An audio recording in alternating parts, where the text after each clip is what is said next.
as you can see on screen. Right. Okay.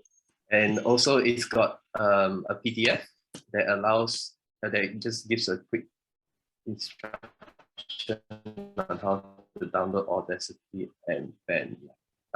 To download Audacity and create a Bandlab account, because Bandlab is a online software or online music tool. Okay, so all of them are free to use. Right. In the future, if you ever encounter a better software, yeah, you can feel free to migrate to that one. Just for this workshop, for people who may not have these tools available. Okay.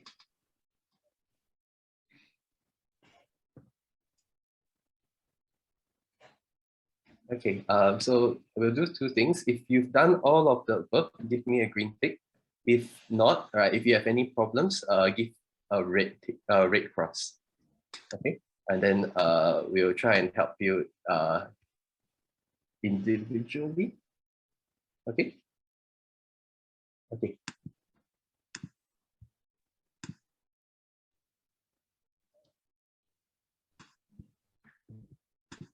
Just share sound. Okay, so start. Okay. Hello everyone, welcome to Global Game Jam 2022. Today we'll be covering how to make music for games. Hope you all are excited for this workshop. Okay, to begin with, what we'll do is just give a quick introduction of what games are about, right? And then following that, we'll go a bit into how we edit sounds for games.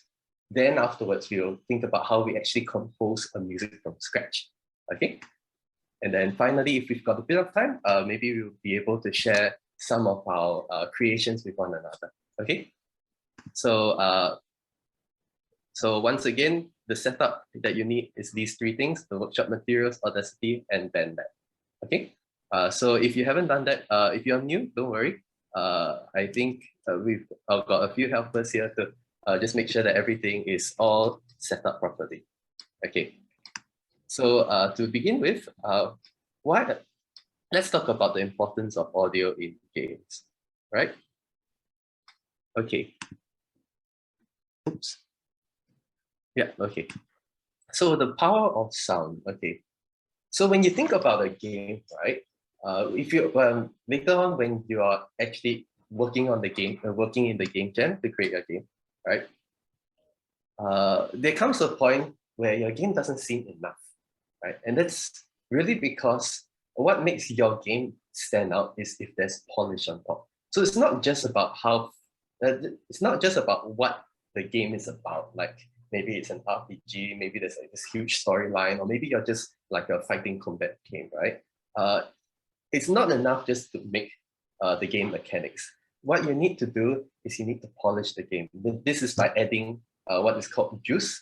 So for example, you have like special effects, like an explosion. And then when we think about sound, you have like a really big boom, a kind of sound that really draws your attention and gives drama, right? Without this, your game will be like very plain. It's like imagining playing a game with the volume muted, right? There's a whole different experience, right? Sound actually adds a lot of dimensions to your games. The main ones that I want to highlight are immersion, feedback, and information. So when we think about immersion, that's just about like what you see is what you get. Like let's say you have things flying around you, right? So you hear the flap of a bird, right? So you know that there's like wildlife around you, right? Without this, you would have to kind of guess from the art and from what's going on, right? Feedback is a little different. Feedback is if I press the trigger on the gun, it's going to make a little click sound so that I know that I've done something. If I'm close to death, the health might beep, might go ding dong, ding dong, ding dong. So it's like telling you like, wake up, you're going to die soon. Okay, and yeah, and then we have like UI buttons. Like when you close a button, you have different sounds for closing, for opening, for sliding things. These are all very important to let the player know that they've done something. right? And then last of all, we have information. So like, again, going back to the gun idea, right? When you shoot the gun, right, and then the bullet hits an object, it's gonna hear a thud sound, or maybe, okay, actually no, that's feedback, sorry. Information is more like anything that adds, that you need to like progress in the game. So for example, what's a good way? So let's say you want to hear if an enemy is coming, right? If you're standing in a silent room and then you hear footsteps approaching you, like clop, clop, clop, right? That's giving you information that, oh no, somebody is near you, right? It could be an enemy, could just be an animal, but you don't know. But that's the beauty of it. So it's about how we use sounds. And today we'll be covering how to design both sound and music, where sound will give you that if well, both of them have different achieve different purposes in games, right? Okay, and just a disclaimer, the reason why it is important to make sure that you set up the 3 tools that I mentioned in the beginning is because there is a lot of content to cover. So what I'll try and do for this workshop is to get you hands-on, right? I'll try and put you into the software, into the tool, and then try and explain the tool from there, so I don't like double up information, right? I'll link the slides also at the end. So if you ever want to come back and just refer to what we've discussed, this is just another option, right? But predominantly, we'll be doing everything through the tool itself. Okay, so let's begin. So what is sound?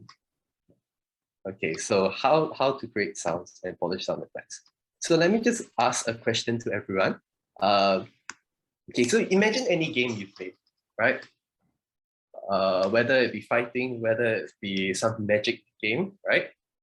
Can you tell me how that sound was made? Let's pick any sound in the game. Can you tell me how that sound was made? Anybody? Yes. Okay, so recording real sound, voice actors, good. Any more?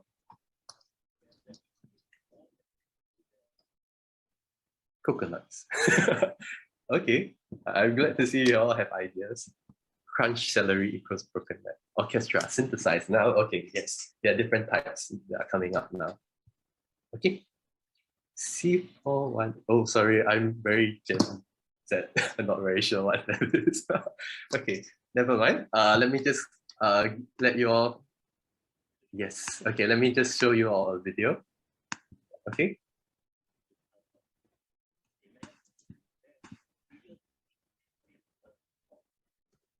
Okay, let me know if you can hear the sound. Not gonna touch it. This is NetherRealm Studios. Can you all hear it? And it's where Mortal Kombat gets made. Through here, we've got the classic MKs. Mortal Kombat 1, Mortal Kombat 2. Okay, that's good. Mortal Kombat 3, Mortal Kombat 4. We came into the studio for a behind-the-scenes look at what goes into making the sound effects for Mortal Kombat. But we couldn't visit a room full of every Mortal Kombat arcade game without playing a couple rounds.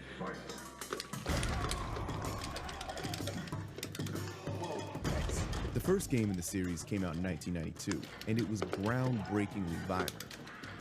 It was so controversial that Congress held hearings that eventually inspired the creation of a rating system for video games. Part of what made Mortal Kombat uniquely gruesome was the sound design. And as the franchise has matured, so have the nauseating sound effects. Nice. Lucky. I wanted to see the game's sound designers in action, so we headed over to the recording studio. What is this? This is like the murder layout here. Wow. Okay, what do we have here? Choose your weapon. We have the hammer, the butcher knife. What is this? We don't know. We call it the mystery object. Literally on all our files, it's called mystery object. But it's heavy. Yeah, I know, it's really heavy. All I know is it's great for hitting things. How's that sound? Sounding good. So what are we working with first? All right, so first we're gonna do walnuts. We got a couple nutcrackers. We got a couple other random things we can kind of smash and grind them with. We got Eric running the computer. He's gonna tell us how we're sounding and stuff. All right.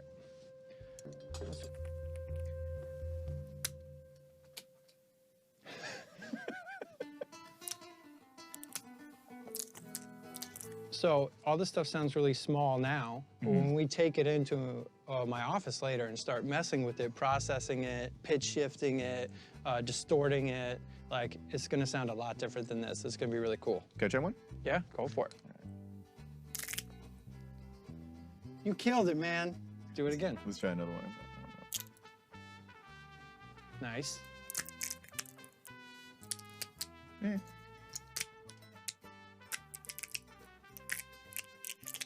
That was a nice one. You want to move on to some different fruits and stuff?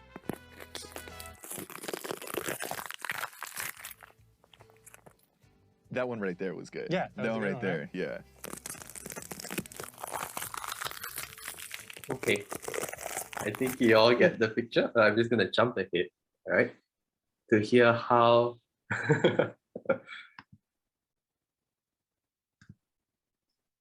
Yeah, I'm just gonna jump ahead to how it actually looks like in their studio. Let's go. All right. Yeah, so now we're gonna take some of these sounds that we've been recording and process them. So I'm just gonna play some of this raw stuff. That was our nutcrack, right? And now we'll kind of process it a little bit, make it sound larger than life. So we got that little tiny guy. Now we're getting somewhere, right? Like, Yes. so that kind of sounds like an arm. Ooh, it's got that nice you know? It's like ka-chonk, you know, ka-chonk. You're really enjoying this. Yeah. So I would do this for like an hour or so, like, and find all the good stuff, and then kind of collect it together. You could play around with them, like, all at once. That's a pretty good one. So maybe we'll play this one. Okay, see that right here?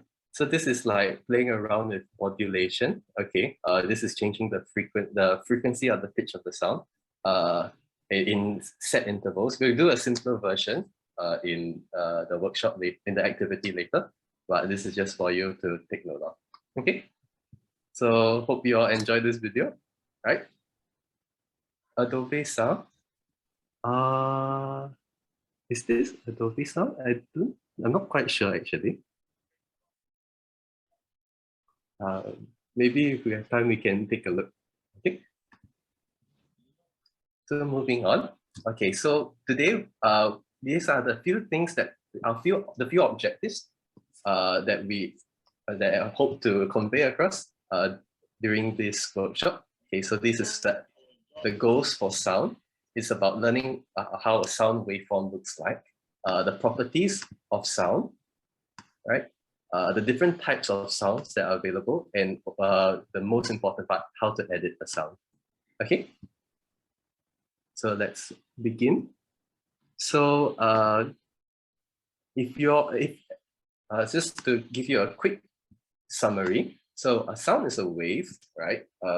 So basically, it's about compressions and rarefactions in the air. You can see what's going on when a sound is made, right? Like a sound wave, you can see there's places where there's a bunch of air that's been bunched up together, and there's areas where the air has been spread out. So depending on how much these compressions, how often these compressions are, right, this will give you different types of sound. So you can see how, if you refer to the bottom, right, the parts where everything is all squashed up together, that's like the top of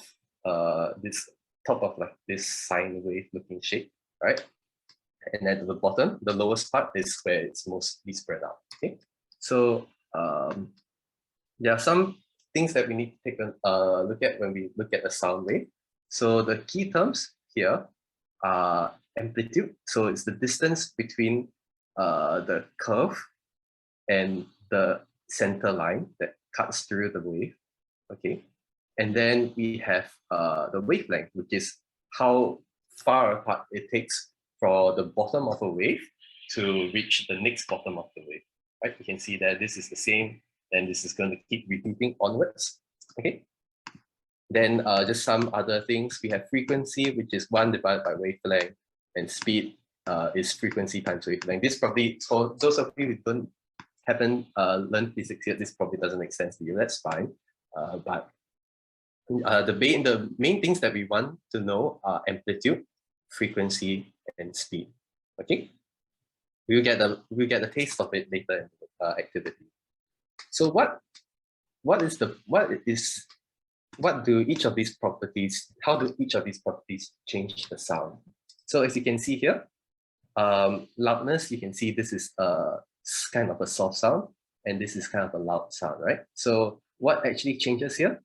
It's the amplitude, right? So the more the sound is stretched vertically, the louder the sound is, okay? Then we have pitch, which is basically low or high sounding notes. So low notes are basically very spread far apart, like it repeats very slowly, this little sine wave thing. And if it's a high pitch note, it's all squashed up together, right? Okay, and then we have this thing called timbre. This is not really important. We just need to know that there's some very clear. You can see that it's a perfect sine wave, whereas in nature, usually everything is all garbled up a bit. So it's like a bit messy, right? Okay, so everyone happy? Any questions so far?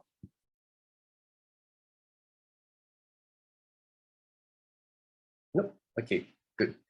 Okay, so we look at the another property of sound. Okay, so in music, we refer to frequency as pitch, right? So if something is high pitch, it has a high frequency. If it's low pitch, it has a low frequency. Make sense? Then we have this thing called an octave, right? So if you look at this diagram on the right, you can see this note here, right? This note here is called the C note, right? And then you can see that below we have different variations of it. We've got another C, but this note is also C, but notice how this is like, you can fit two of the waves inside the same duration, right?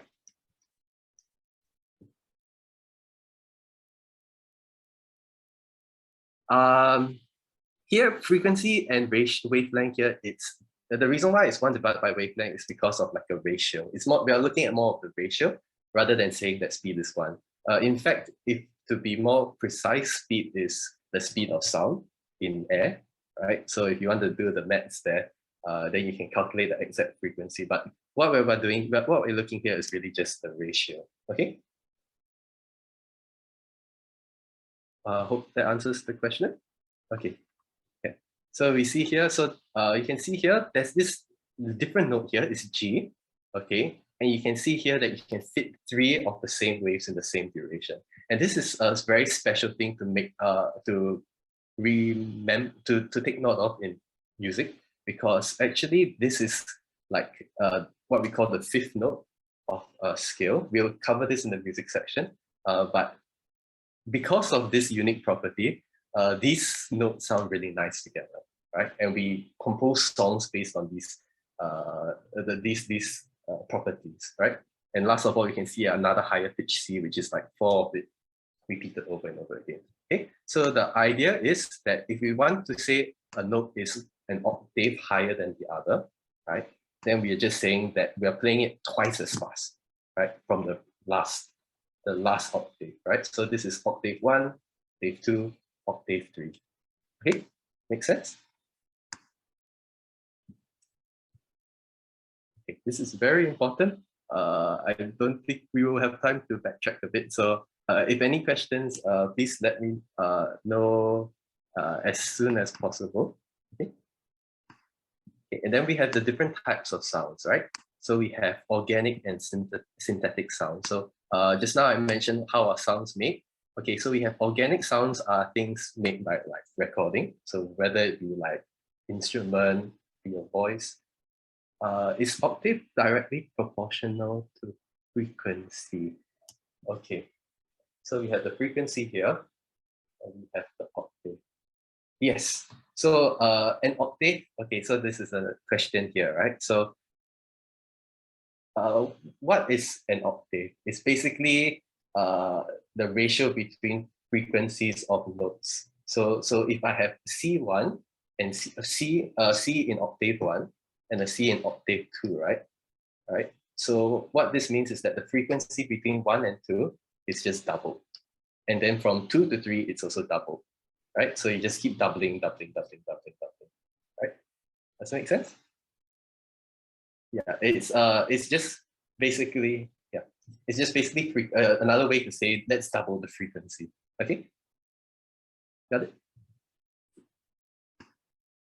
Okay, so going back to here. So organic sounds are basically things that you record. So whether it be your voice, instrument, or smashing vegetables around, right? And oops, sorry, repeated that twice, haven't I? This is clapping, sorry. Okay, and then we have synthetic sounds, which are basically things that are digitally produced, right? And usually things that are digitally produced will be like very consistent. You can see the difference in the waveform. You can see that clapping is like very messy, right? It has a very, the timbre is different from the synthetic one, which is like very regular, right? And on the right here, when we look at the music later on, you can see that actually for instruments, they have like a very regular pattern as well, right? It's just that it's not smooth, nice and smooth. And because they have different like timbres, right? That's why you hear sounds, they produce different types of sounds, right? Okay, so and then also anything that you see in the orange box, right? I won't cover in the workshop. This is for you to like self-learn once you've mastered the basics, okay? Okay, so let's go straight into the first activity. Okay, in the first activity, we are going to basically edit sounds. So the goal is to be able to kind of look at the sound and take a small section of it, right? And then like tidy up the edges. Then afterwards, if you want to add any effects to the sound, like make it sound louder, make it sound more higher pitched or anything, right? We'll do that. And finally, we'll look at how to export it. There's one, this is really a simple step, but it's very important, which I will go through, right? For your own games, right, you probably need to source your own sounds, right? Or produce them by yourself by recording. Okay, you can find some useful sounds here. Okay, if there's nothing else, let's get started. So everyone, let's open Audacity, right? If you haven't installed Audacity, please let one of the helpers know as soon as possible. Okay, let's go.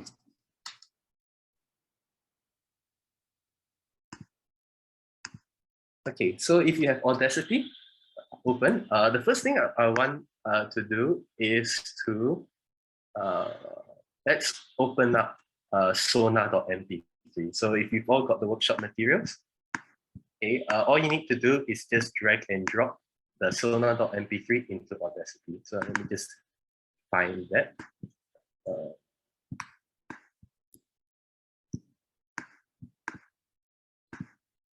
Okay, so it will be located in the sounds folder. And this, you should see this. Did everyone manage to see this? Oh, sorry. You're only seeing the slides? Oh, right.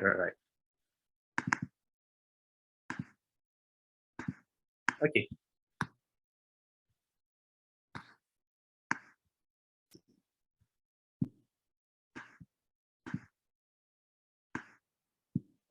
All right, so all you need to do is just drag and drop Sonar.mp3 into Audacity like this, and you should be able to see the interface like this. Okay. So what I want you to do is just scroll in.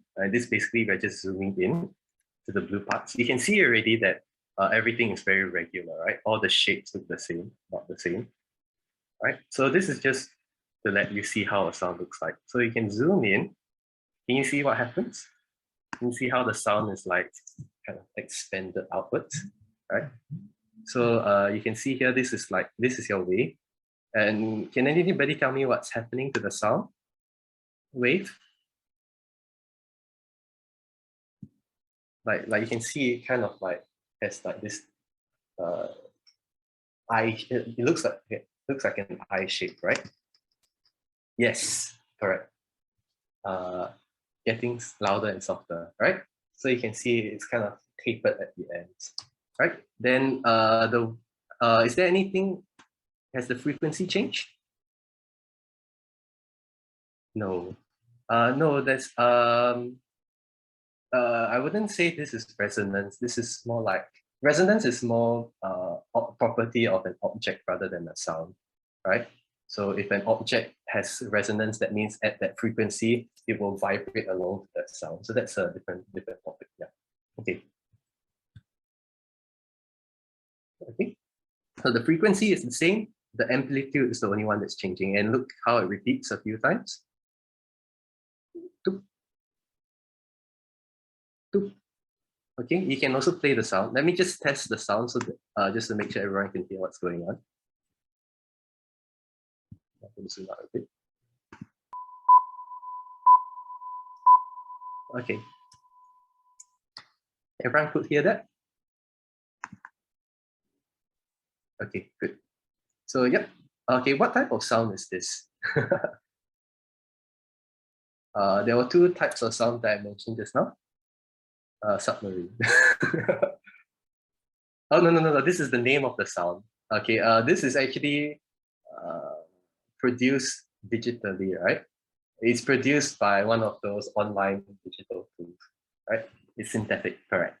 Okay, so they just played one frequency and then just let it repeat over and over again, right?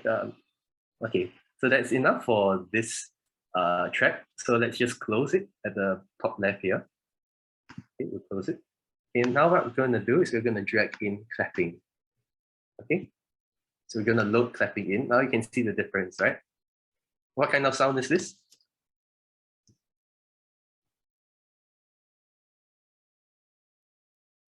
Organic. Hey, okay, getting the hang of it. Okay, so what we're gonna do with this, okay, so you can again zoom in to see how messy the shape of the sound wave looks like. There's no regular pattern. Okay, what we're gonna do here instead is we're gonna start editing a sound. So let me just play how it sounds like first.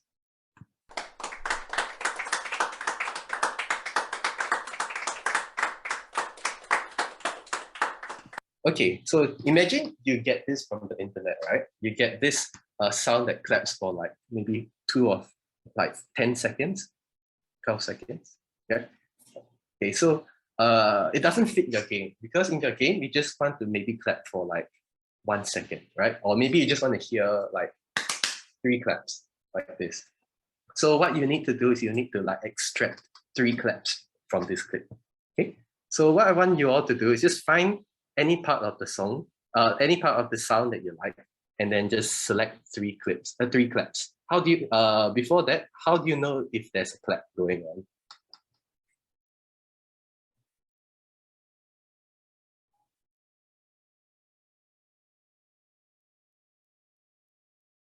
The peaks, right? When you play the track, that's true. Okay. Yes, it's the amplitude change. So you can see the parts where it's the widest, right? These are the claps. So I want you all to just select 3 claps in the track, like maybe so, something like this would work, right? And then what we'll do is we'll just cut it. Right, we'll cut it and we'll close clapping, and then we'll paste. So I just did Control X, Control V, cut and paste. Okay, probably if you don't have that, you can probably use the edit menu on top. Okay, everyone following so far?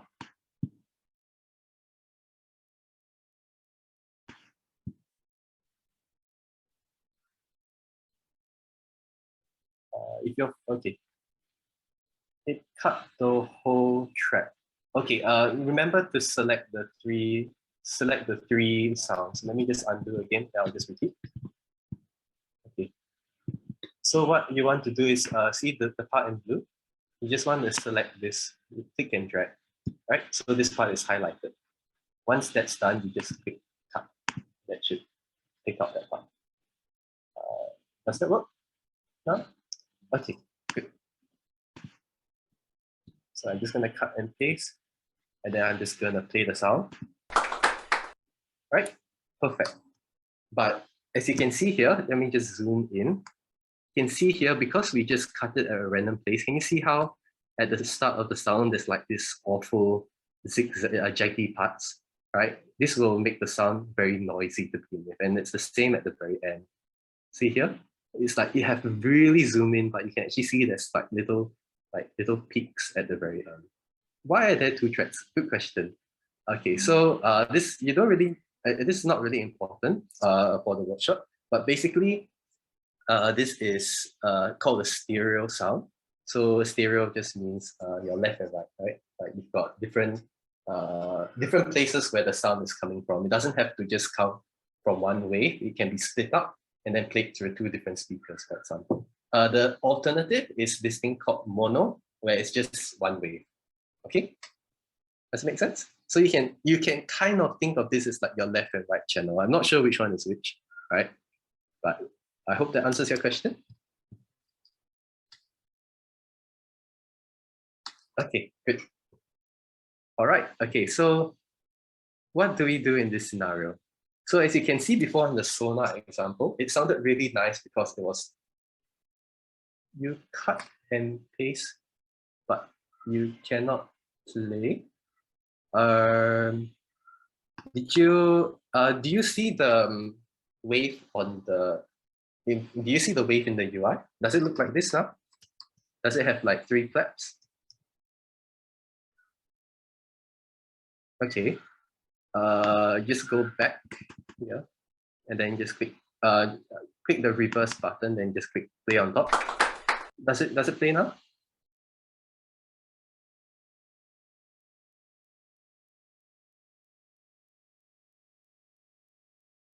No, maybe it's one of your outputs here on the top right. Maybe you just need to change one of these settings because if you're using like headphones, maybe it's interfering with the sound.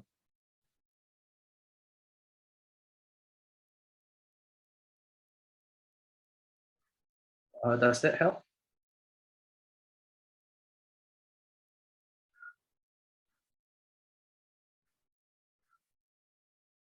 If that doesn't help, the last thing you have to do is probably just like keep pressing escape.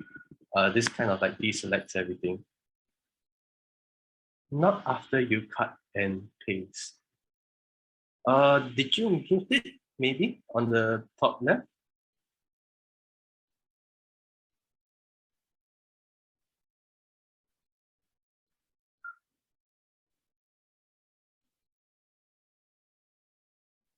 No. Okay, that's very strange.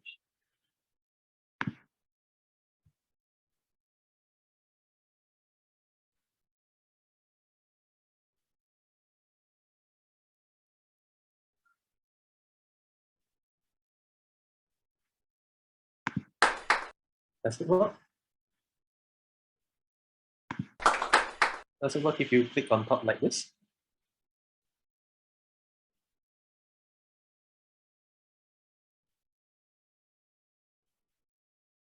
Okay, good. Okay, thank you. All right, so yay. Okay, so let's take a look here. So our aim here is to make this look like the sonar, well, a waveform. So how it's like tapered at the start and the end. And the easiest way to do this is to fade in and to fade out. Okay, so what you just need to do is you just need to select a part in the start of your track here. And then on the top menu, you'll see something called effects, fade in. I'm not sure if it shows up in Zoom. You just need to fade in and you can see that immediately something changes, right? If I zoom in, you can see that the start has started to kind of erase itself so that it becomes nothing, right? Of course, you can see there's still lots of noise here. So I'm just going to repeat this a few times. And you can see what happens is I'm slowly kind of pushing the sound, squeezing the sound inwards. So it's going to cleanly come in. Okay. And then at the very end, I'm just going to do the same thing, but instead I'll fade out, right? So I'm just going to zoom out a bit. Just going to click fade out. I'm just going to repeat this a few times. I'm going to drag this here. So maybe it fades out a bit earlier. I'm just going to repeat this. So basically, my aim is just to keep selecting the start and end parts and then just keep fading until I get to a very nice shape. Right? The goal here is to remove as much of those little dots as possible, right? So I'm just going to repeat this like this. One more time might do the trick. Okay, 2 times. Okay, that's good. Now you can see that it kind of closes up. And of course, if you want to, you can just delete the part that is just silence, right? And finally, this is our final soundtrack. Oops. What's the difference between repeat, fade out, and fade out? Oh, no, repeat, fade out is just a shortcut to just clicking that same button over and over again. Does it make sense? So here, when whatever button you click here, right, the last option will appear on top. So you can just keep spamming it. Does that make sense? Okay. So if that's done, you should see that your soundtrack is now nice and polished. Okay. Everyone got this so far? Any questions?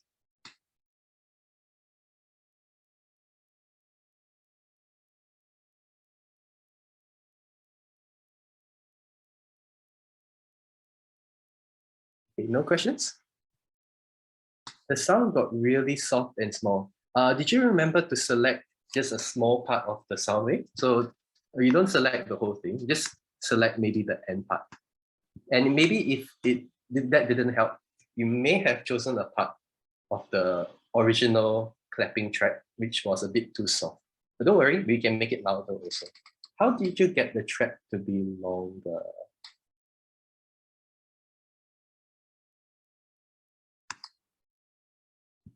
Oh, right, zoom in. Yes, I zoomed in. It's still the same. You can see on top here that it is still about 0.8 seconds long, right? But I'm just zooming in so that you can see clearer. Okay. Yep. Let's see, can view zoom in like this also. Okay.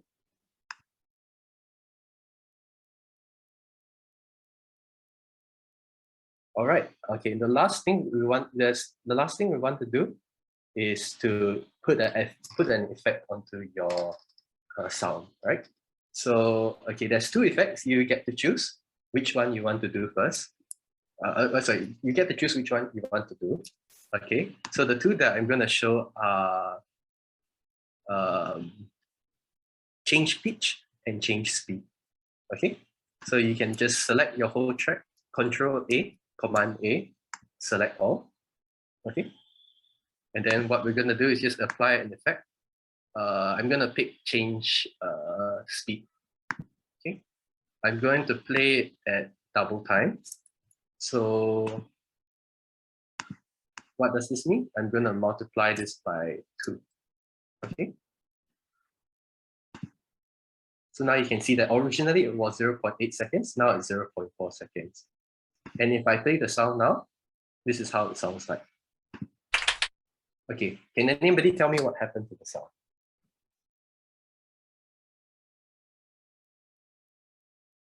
Okay, I'm going to undo and then play it 1 time.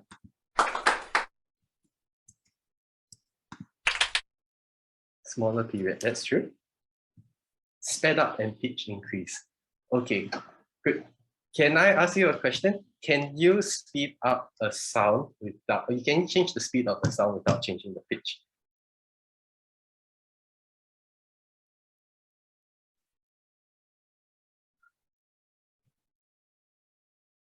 Did it get flatter?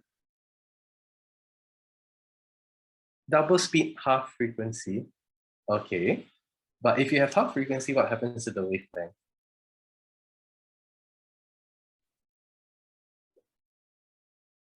Okay, so let me just give you an analogy. So let's say you're watching a YouTube video or maybe a YouTube or lecture video, right? Okay, you want to watch it at double time so you can watch it quicker, right? So then the person that's speaking goes, blah, blah, blah, blah, blah, blah, blah, blah, right? So what happens to the pitch of its voice?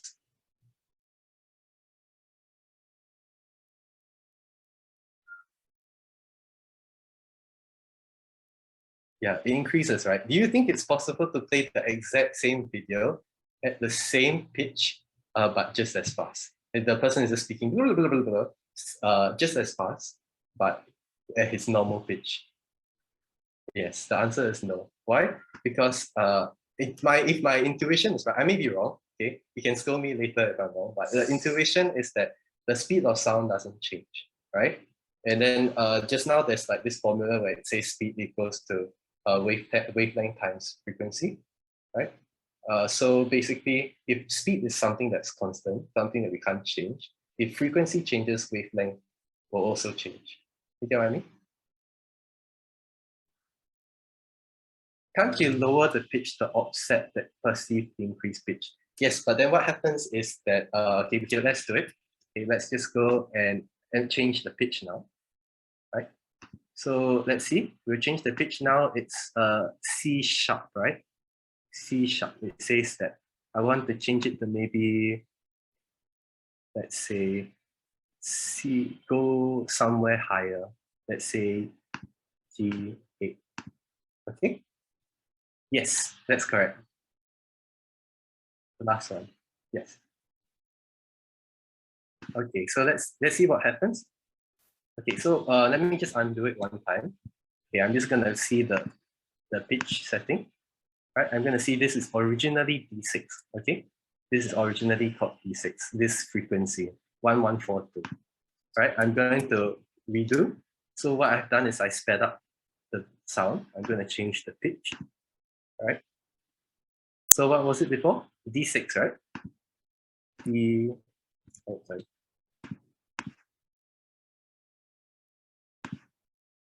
I'm going to change this to a D6. Yeah. Okay. Let's see what happens. Right? Okay, there's some, what you don't see here is that internally, some things got truncated. So they got like deleted here just to make it fit. Right? So it does work. But the thing is that you just have to be aware that if I change one thing, I have to make sure to change the other. Yes, you lose information. Correct. So if you just have to remember that if you change one thing, you have to change the other also, just to make sure that everything is the same. Of course, you can keep it at a higher pitch if you like, right? Okay. So that's why speed and frequency is speed and pitch is important when we're editing sound. Okay. So everybody happy with that? Did everyone get the chance to play with the effects? How did it maintain the pitch and change the speed? So when you change the speed, everything got squished up, right? Everything got squished up, right? Then if you want to change the pitch, it has to look at each wave and kind of like spread them all out, right? So generally we have this like area of condensed waves, right? So what we want to do is we want to kind of remove some waves and kind of squeeze the rest, average the rest up so that it becomes the original wavelength. Does it make sense? So everything is all right. We just need to overlap things and like get rid of some information here and there, and then it becomes the original page. Okay. So what this also implies is that if you keep editing your sound, adding more and more effects, eventually you come to this point where you kind of like ruin the original sound. So at this point, it's probably best to like get another sample again. Okay. Does that make sense? Yes, okay, good. Okay, so I hope everyone had a chance to play the effects.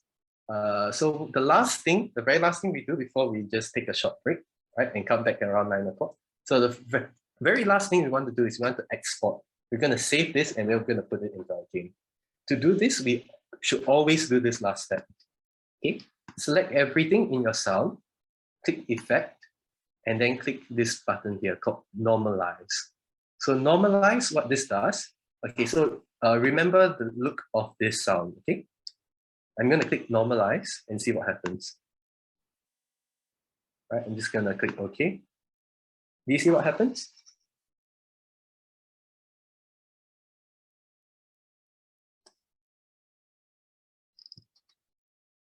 Okay, I'm just going to undo, redo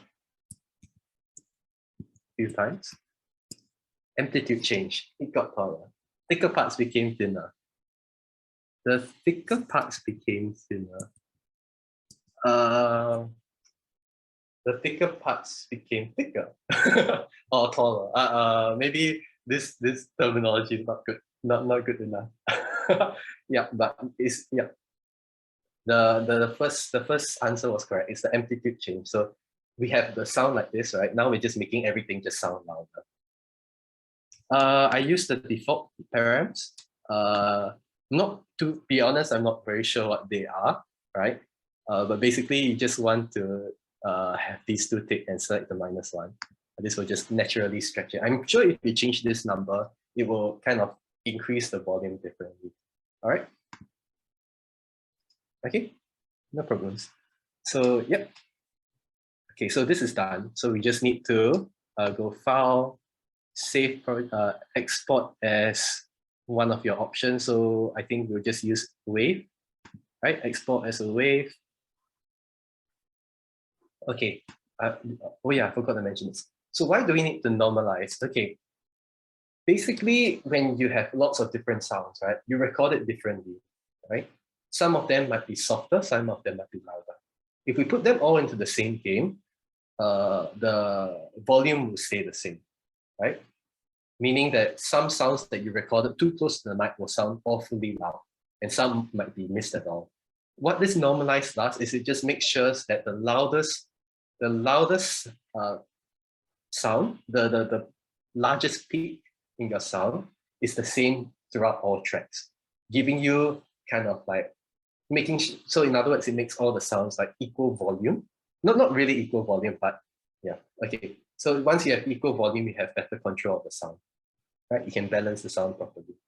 Okay, I'm gonna call this, I'm just gonna save it to my desktop. I'm just gonna call it 3 claps. You can name it whatever you want, right? Just use the default settings, it's fine.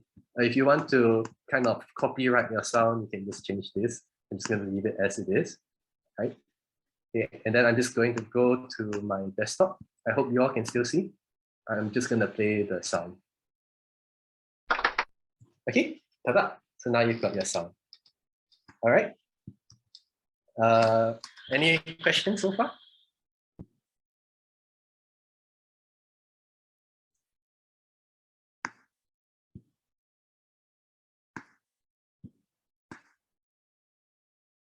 Yes, the slides will be uploaded.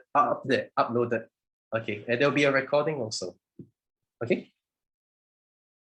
Does normalizing everything to the default settings mean the peak of the clap will be as loud as the peak? Okay.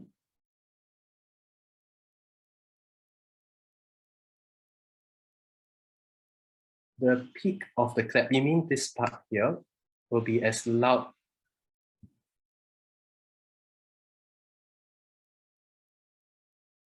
Yes, okay. Yeah, so if you have, I'm guessing the explosion is a different sound. Then in that case, yes. Okay. Okay, good. If anybody else has any questions, you can continue to ask them in the chat. If not, if you want to take a short break, to go to the, take a short toilet break, you may do so. We'll resume at 9 p.m. Okay, so see you all back at 9. All right. Okay, so I'm just gonna open up Bandlab here on the right.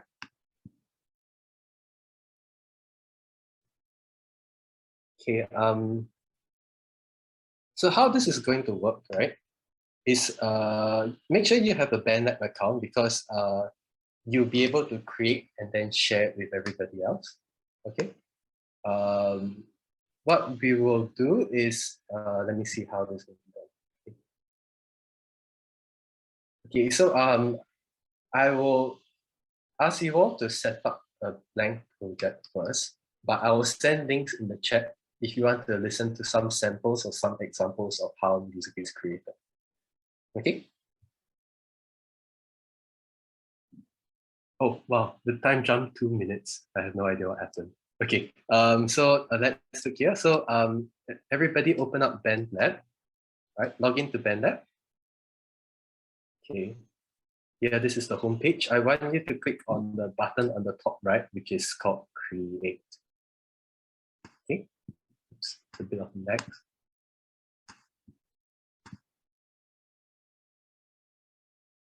Okay, so just click this button here and that should lead you to the mix editor. Okay, and this is the interface. This is what we'll be discussing. Okay. So I'm just going to briefly look through the slides, okay? But I'll spend most of my time on the UI because basically we can learn the same things by looking at the UI, right? Okay, so very quickly, what we want to cover in music, right, is how a piano looks like and how we can use different octaves and chords on the piano, right? This is basically grouping different notes together. Then we'll look at how a song is kind of like dissected. So we have like the big song, right? And then we're going to chop it up into smaller and smaller pieces until we can see how everything is built from the ground up, right? The next thing we'll learn is about what is motifs. So basically, you have an idea, right? You just place random notes around, but they sound nice. And then we're just going to repeat this idea throughout the song to make it sound like that is like the main theme of the song. It's the tune that keeps grabbing the listener's attention back. So it's kind of like whatever happened just now. Oh, I remember this part. Whatever, some random drum solo, somebody playing some crazy violin, crazy guitar, right? But then, hey, I remember this part. This is what motif is. And then finally, we'll look at composing 101. So a lot of what I'm going to teach you here is pure music theory, which is quite scary. I've tried to simplify as much as possible. I'm using some of them may be wrong terms. Some of them may be kind of described differently. If you want to if you would like to know what the actual term is, you can ask me at the end of the workshop.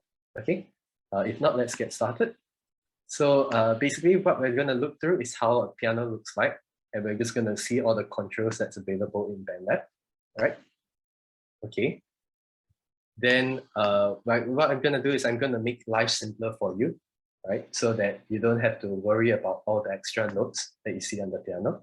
We're going to talk about how we can structure notes together so that they sound nice, right? They harmonize, right? And last of all, yeah, so this is what we're going to do. We're going to put notes together like this all throughout the song, and then we'll give you an idea of how to compose a song.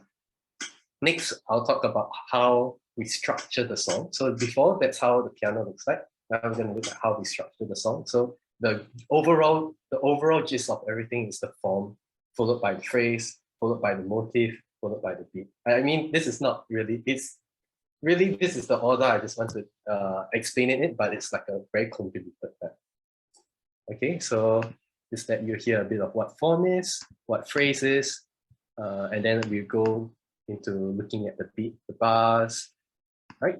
So this is the activity we're going to do. We're going to learn how to compose music, right? This is going to take a while, so we'll try and go through this as slowly as possible.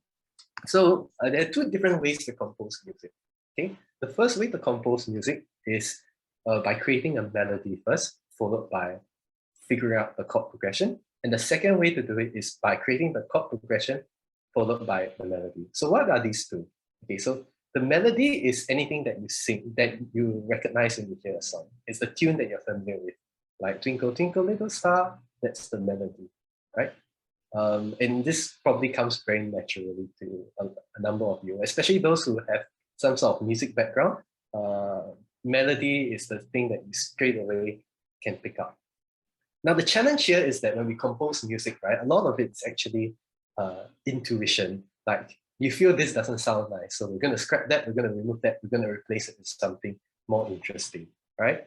But as a beginner, this is very hard to do because subconsciously what we actually do is we form extra notes in the tune that we hear. This is what we call as a chord progression. It's basically the notes that kind of harmonize with the tune at that same point in time. So imagine there's like two different things going on. You're hearing the melody, but in the background, you're hearing some sort of accompaniment that kind of makes the sound rich and full, right?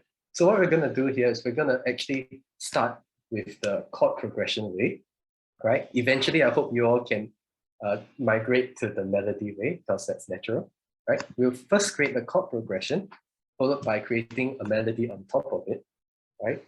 Once that's done, we are going to find a percussion. So basically your drums, your cymbals, anything that you can hit, right? So based on whatever song you want to create for your game, right, you have to determine what kind of like droning drum sound you want that matches the mood of the game. Last of all, we're going to next we're going to look at how we can make different instruments, control how different instruments play on top of one another, right? And this will give us different effects, make the song interesting, right? And last of all, same as the sound, we're going to master it, right? If we have a bit of time, we'll cover this, but these are the most important things to take away from this activity.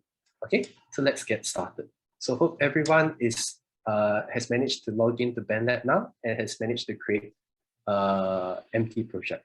Okay, what I'm going to do is just going to use something that I've already created. Okay, yeah. Okay, so everyone, this is Bandlab. Just want you to take a note of a few features here. On the bottom left, we have the most important buttons. The instrument basically allows you to see the piano.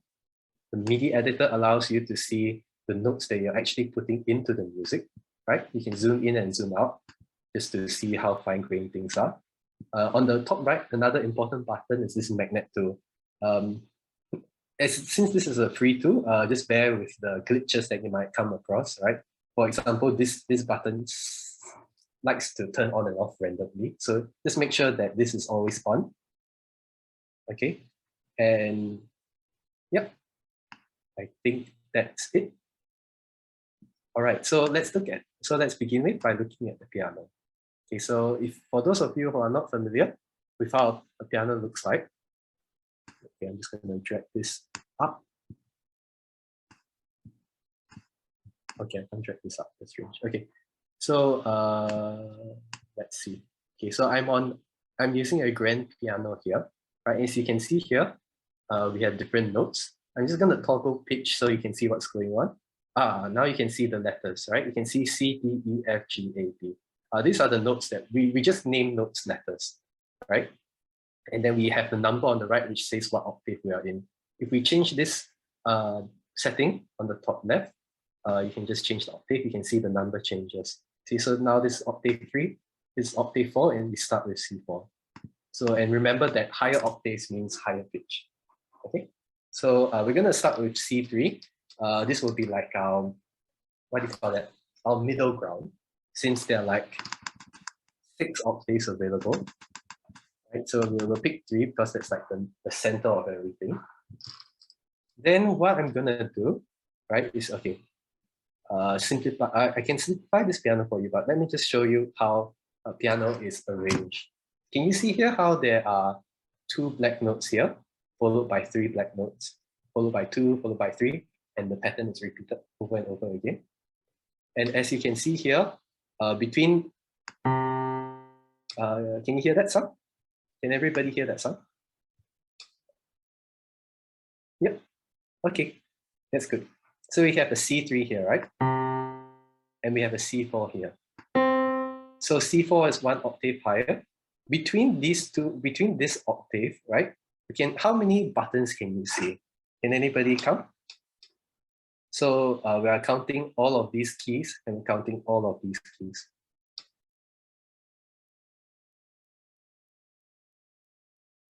Seven plus 5. Correct? Okay, that's 12. We don't count the last one because this one will be the next octave. Okay? All these buttons are actually semitones. Okay? So this is, so later when we see the piano, when we look at this editor, you can see how the piano has been like turned, rotated, right? And if we look closely, it's actually the same, right? So we have the piano here, 2 black keys, 3 black keys, and all these lines just extend the keys. So if I go, I'm playing C3 and then C4. Okay?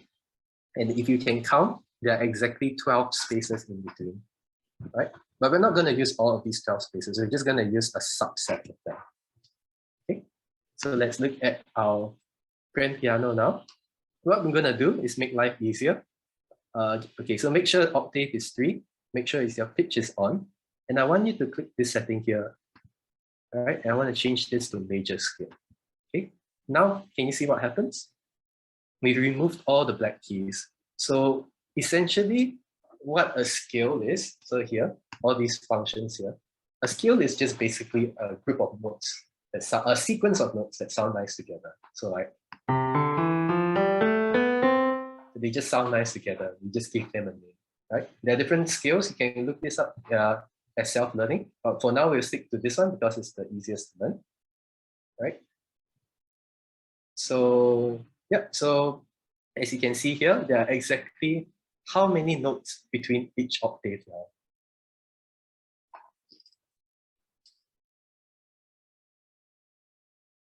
7. Good. Okay. So let me just look back at what are the key objectives. Okay, 2 back keys. Okay, so I think this was covered many times already. So the difference between an octave is just doubling, correct? And okay, we answered that. Okay, so now let's look at what a chord is. Okay, a chord is just basically a stack of notes on top of each other, right? So basically, if I play every second note, right, I'll get a chord. So let me just show you how this sounds like on Bandlab. Okay, so I play C3, E3, G3. Okay, I'm just gonna simplify this. I'm gonna call them numbers. So I'm gonna number them instead. So this is 1, and this is 7. Okay, 1, 2, 3, 4, 5, 6, 7. And then I repeat again, 1, 2, 3, 4, 5, 6, 7. Okay, so if I play 1, 3, 5, I don't know if this is a shortcut. Okay, this is a chord. Okay, and if I do this same pattern up and down the piano, I get different chords. I'm just gonna lower the volume just a bit because I'm kind of killing my ears at the moment. Okay, so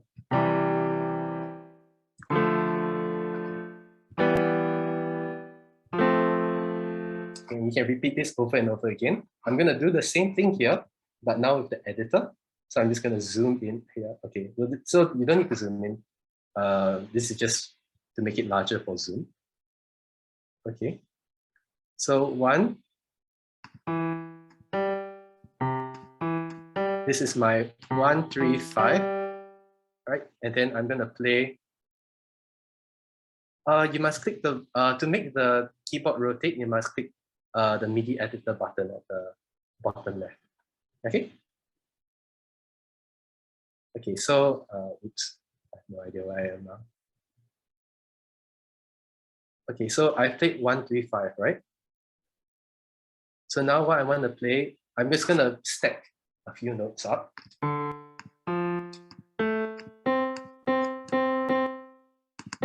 I can so I can click here to create a note, and I can double click to remove a note. Okay, so this is 1, 3, 5. Then I'm doing the same thing, but starting with the second note, the third note, the fourth note, fifth note, sixth note, seventh note. Okay.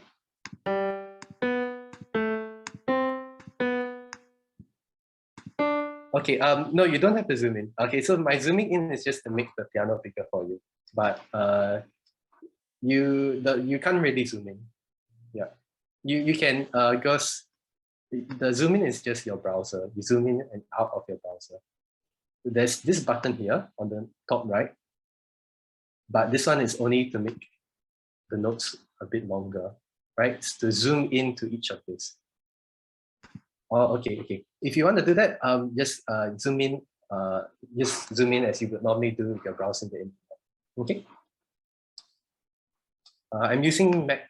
Hey, I'm using Mac. So I've got the quick zoom function, but I'm sure different OS have their way of doing this.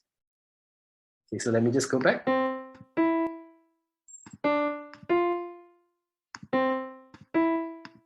Okay, and then the cycle repeats again. So I'm just gonna play them one by one. Actually, no, this is gonna sound like a mess.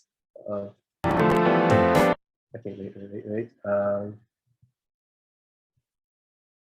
Oops, I just realized that I'm destroying a song. Let me just redo this on a fresh slate. I'm just gonna do it here instead now.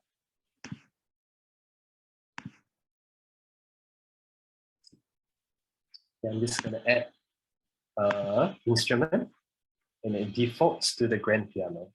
Then I'm just going to pick MIDI editor. Yeah, I'm going to zoom in. I'm going to start with, I'm going to zoom out here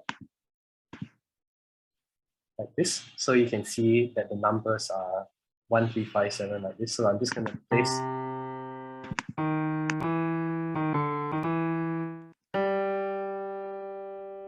I'm going to stretch this. Yeah.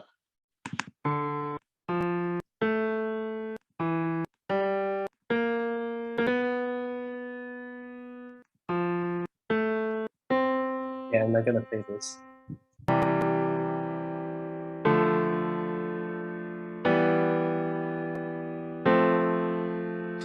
Okay, so you can just do this over and over again. This is basically a chord.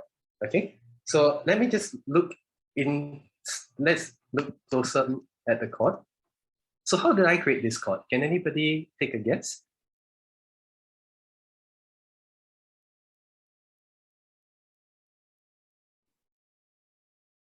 So how do, yes, that's true. Okay, so what I've actually done, right, is I picked the note, right? Let's say I pick 1, 2, 3, 4, 5. Okay, I'm going to pick this note here. Okay, what I'm going to do is I'm going to skip every second white space. So 1, skip, 2, skip, 3. Can you see that? So there's, can you see how there's 2 white keys in between that I've missed? So if I want to pick a different note now, skip, skip.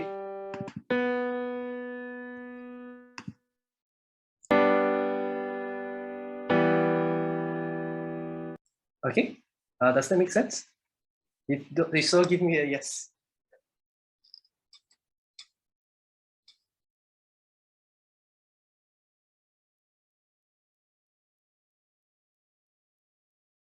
Is everyone following? Okay, that's good.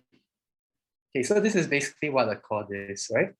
So I'm just stacking different notes on top of each other. All right.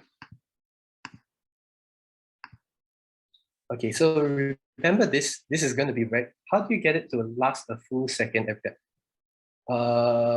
Okay, so I'm going to cover that in the next section. So oops, maybe I should put this first, but okay, so just remember what we learned for chords first is just stacking notes on top of each other, right? This is going to be important because depending on how we arrange them, that's what we call a chord progression, right? Okay, so the next part is this. Okay, when we write a song, we tell a story, right? So basically, like a story, everything has like a structure. Okay, we have a beginning and we have an end. And then in between the beginning and the end, we have problems. We have things that change the dynamic of the story, the song. Okay, so by using, first of all, before we create a song, we should have like a rough idea of what the form of the song is. Okay. Next, what we do is we look at individually what goes into each part of the structure. So what goes in the beginning, what goes in the end, what goes in the middle. All right. Then afterwards, we use the idea to build what happens in those sections. Okay. So the first thing we have to learn is form.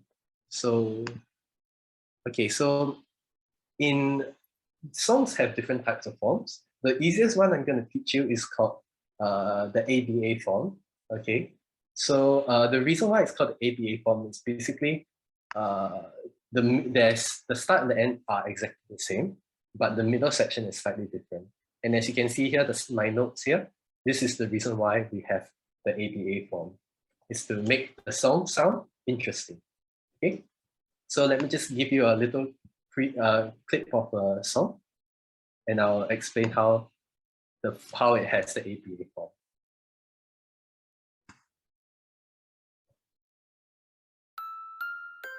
Okay, this is the A section. Okay,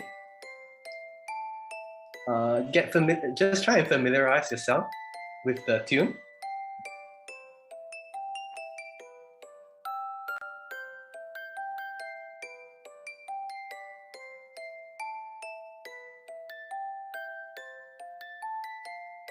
Okay, yeah, it's at the bottom. Okay, do you hear how the song has slightly shifted now? This is what we call a new section. This is the B section here. Okay.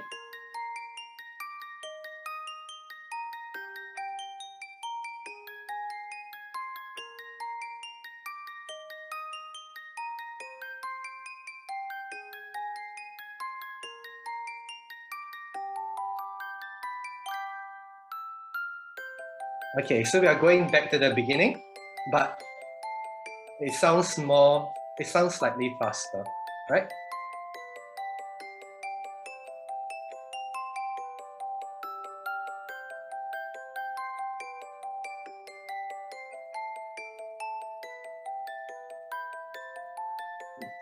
Yeah, what Kel said. Okay, so as you can see here, this is just a very good example of ABA. So this is what we're going to do later. We're going to have an A and a B section, and then repeat the A section, and then we'll have a complete song. Okay, so now let's take a look at what makes up the section. So in a section, right, we can divide a section up into different parts, right? This is what we call a phrase. So you can think of it as like a sentence, right? If you have a sentence, you can continue the sentence with a comma, or you can end it with a full stop. And you can have a really, really long sentence with lots and lots of commas, but you must always end with like you should try and end with a full stop. If you end with a comma, that makes things interesting, but a song should end on a full stop, right? Just as a sentence would normally end on a full stop. So you can just read this out loud to feel how the comma makes you feel like something else is coming up, right? And I'm just going to show you how this looks, how this will be used in Bandlab. Okay.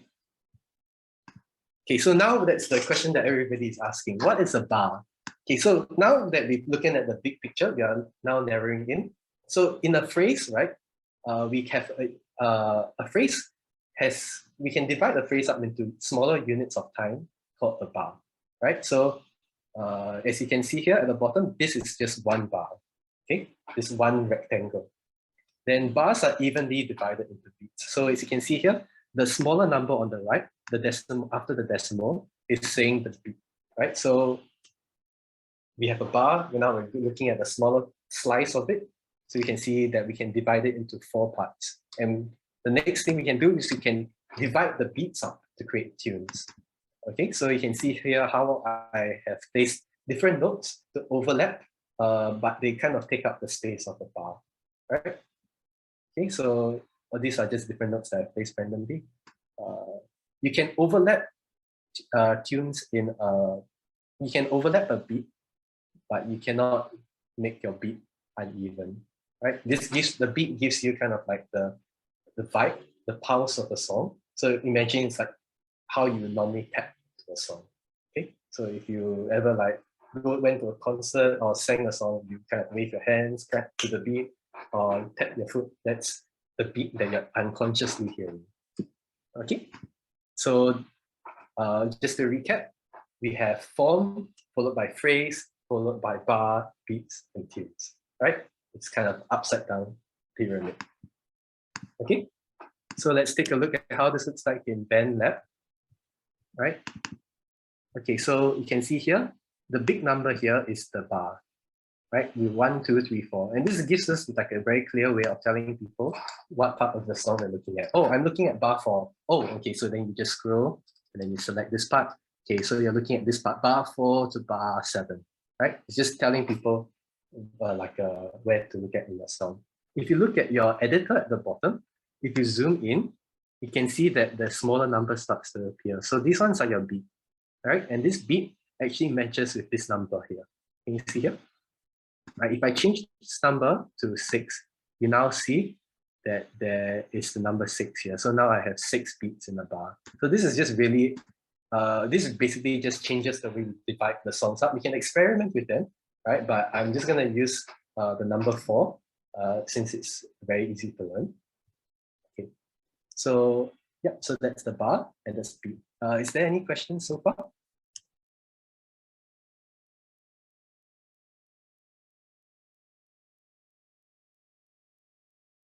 How do I get rid of gray bars? You mean these ones here? You mean the ones inside the editor? These like small thin ones? Right here?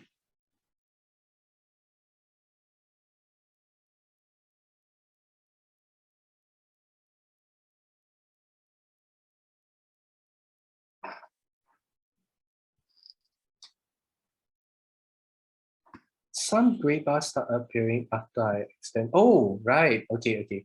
So what you're seeing here is this, right? Is that right?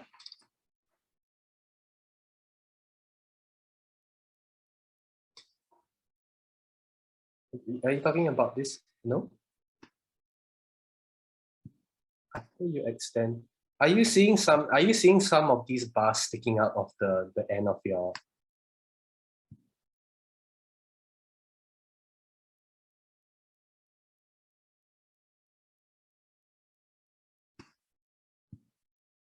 It's in the MIDI editor. Oh, right. Okay, so what happens is you probably put the track like this, right? And now we have gray bars. Is this what you're seeing? Yeah, okay. So what this button here on top is the loop button. It's just telling you to loop this sound over and over again. So if you extend it here, this is basically just, these gray bars are actually what we've written beforehand. So can you see here? It looks like exactly the same. Right, you can only edit the green parts, not the gray parts. If you want to stretch the song, right, you should be using the bottom buttons like this, right? So that it's a solid color. Okay. Okay, good.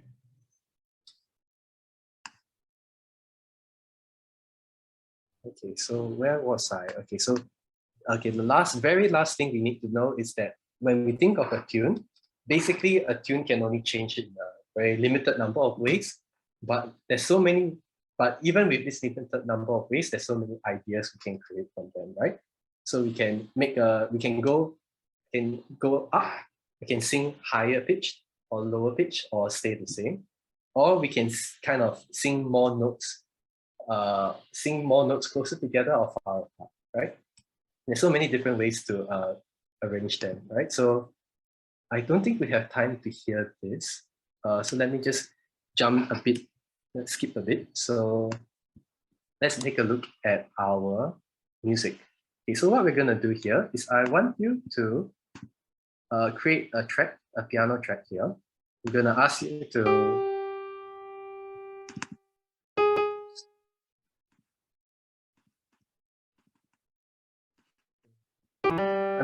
everybody to just give me 4 notes. So I'm just gonna make my track. You see here, the magnet's off again. So I'm gonna turn on the magnet. I'm gonna make this exactly 4 bars long. So 1, 2, 1, 2, 3, 4. This exactly covers exactly 4 bars. You see that? 1, 2, 3, 4. Then in here, right? What I'm gonna ask you all to do is just give me 4 notes. So I'm just zooming out so that you can see that the 4 bars are divided into 4 parts like this. 1, 2, 3, 4. And I just want you to pick 4 notes here. Okay. So between C3 and C4. So not too far apart. Right. So I'm just gonna pick, and I'm gonna stretch it.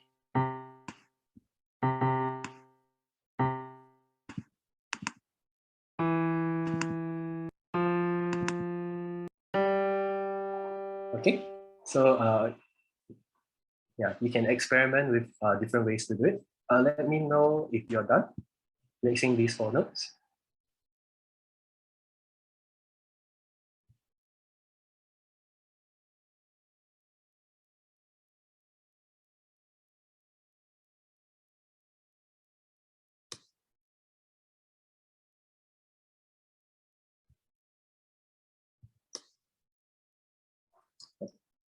Is everyone following?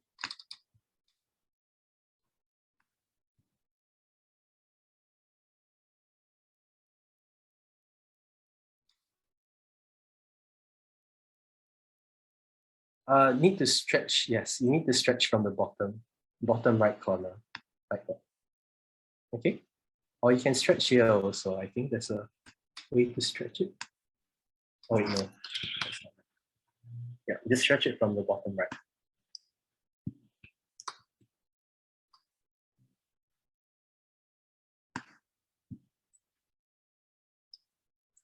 Okay. Did everyone did everyone manage to place 4 notes on?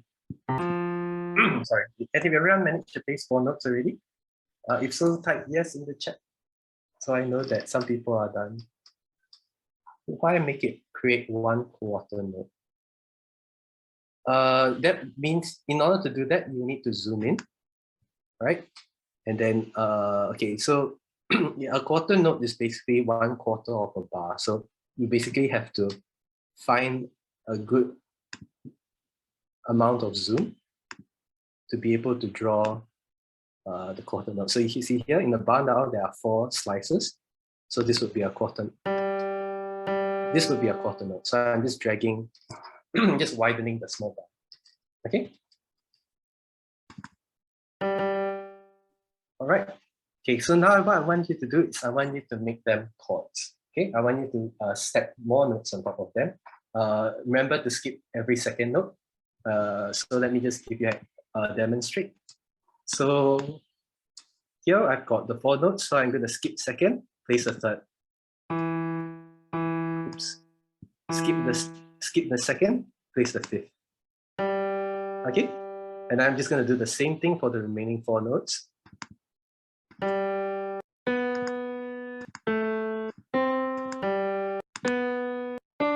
Okay.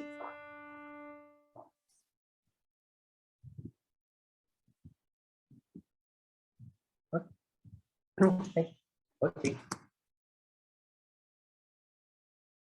All right, so we've got 4 chords here. Let me again, let me know, just automatically let me know once you finish the step, so I know, so that we can keep progressing forward. Okay.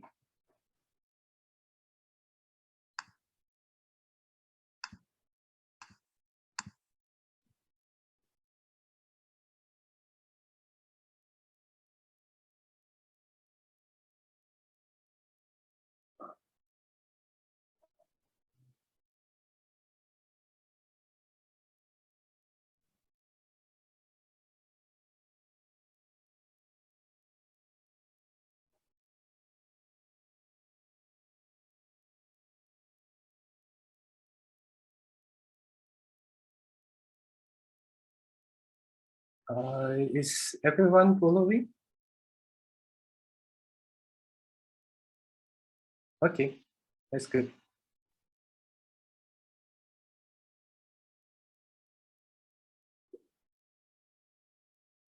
Okay, so like I said in the beginning, we are doing things slightly differently. We are going to compose from a chord progression rather than a melody. With a melody, what we're doing is just placing notes like up and down, right?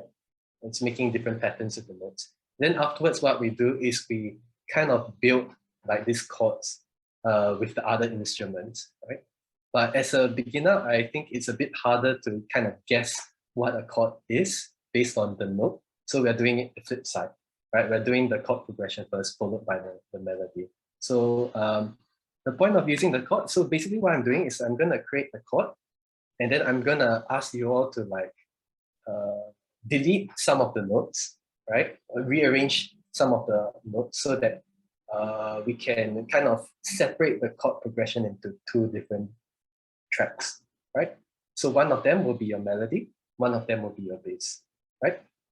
So yeah, it's just a different style of composing music. If you're more comfortable, you can obviously do the single note way. Okay, all right. Okay, so I hope you all have managed to make the 4 chords. So what I'm gonna do now is I'm gonna zoom in. I'm gonna zoom in this much. Okay, so now that we've got our chord progression, I'm gonna call this chord progression, right? I'm gonna mute this. Okay, oh, these are 2 important buttons, so I'll cover them very soon. So this is the chord progression. I'm gonna duplicate this, right? Drag this on top, and I'm gonna call this the melody. Okay. If you click this button here, this is mute, and if you click this button, it's solo. So the difference is mute just turns down the volume. Solo turns down the volume of everything else. Right. So if you just want to listen to one track at a time, you just select this button. Okay. So if you have the melody track here, so what I'm gonna do now is I'm gonna ask you all to play around with the top 2 notes. See here?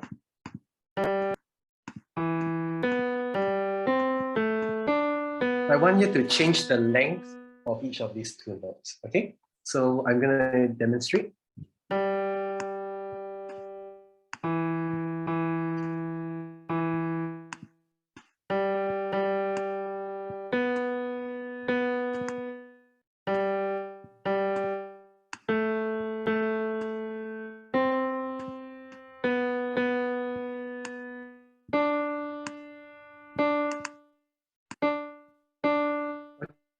Okay, so can you? Okay, so what I'm doing here is I'm doing 2 steps at once. So I'm just changing the length of the top notes, but I'm trying to make sure that there's kind of like a pattern that can be seen. So I'm starting with 2, so 2 notes, then 3 notes like in this mountain shape, followed by 2 notes, and then somewhat mountain shape thing.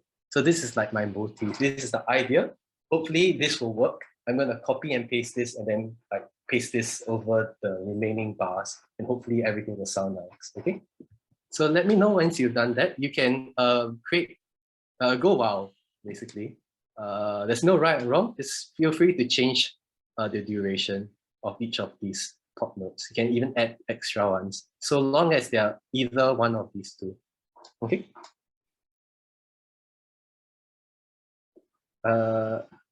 Okay, the last time I'll repeat. So if you're done, just type yes in the chat.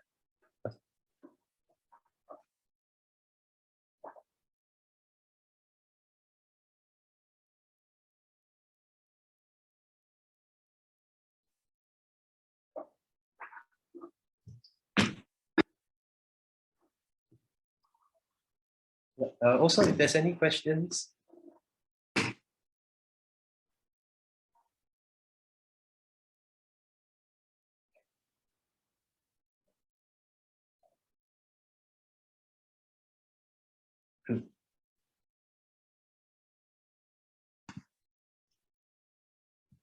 okay, so just bringing up another point, right?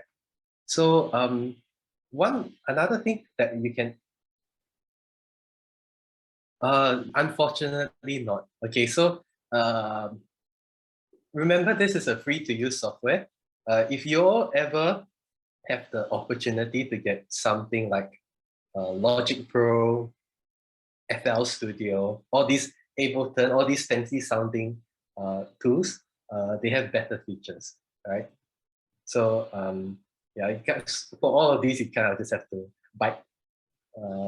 kind of have to bite your tongue, yeah, just deal with it. Yeah, there are some things, there are also some things that are very glitchy, right? But overall, I use this really is because you don't have to download it. You don't have to install all the instruments, because instruments can take up like maybe 5 gigabytes of space. I'm usually running my computer on like 16 gigabytes of space. So I don't have much room for anything else. So yeah.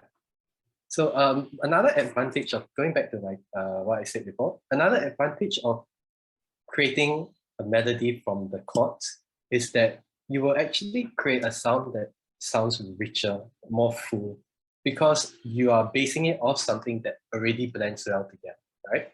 So if everything sounds nice together, then all you're just doing is just making it sound even better, right? When you do melody, you tend to make mistakes, or things that just don't fit with any kind of chord progression. Then you have to kind of like keep editing back and forth, and that takes a lot of time. But I still prefer the melody way though. But I know that this way should work for beginners, right? This way should be very quick to compose. Okay, so is anybody done already?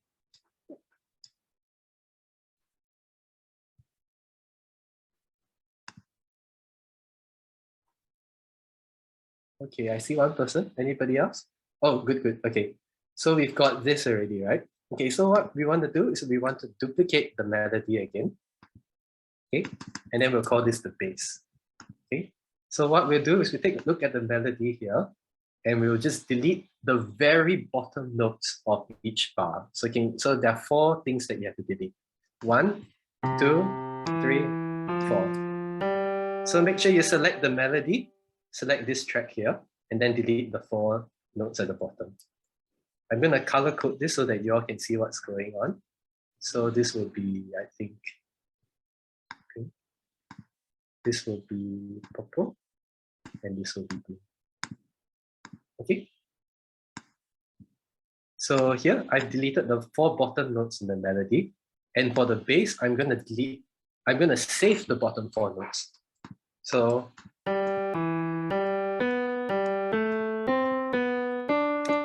okay, so can you see how I've split them into 2 different tracks, right?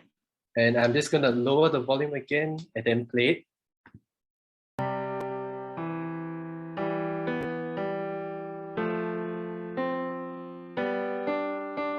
Okay, so this is like your foundation, right? If you've done that, congratulations, you're one step closer to becoming a composer.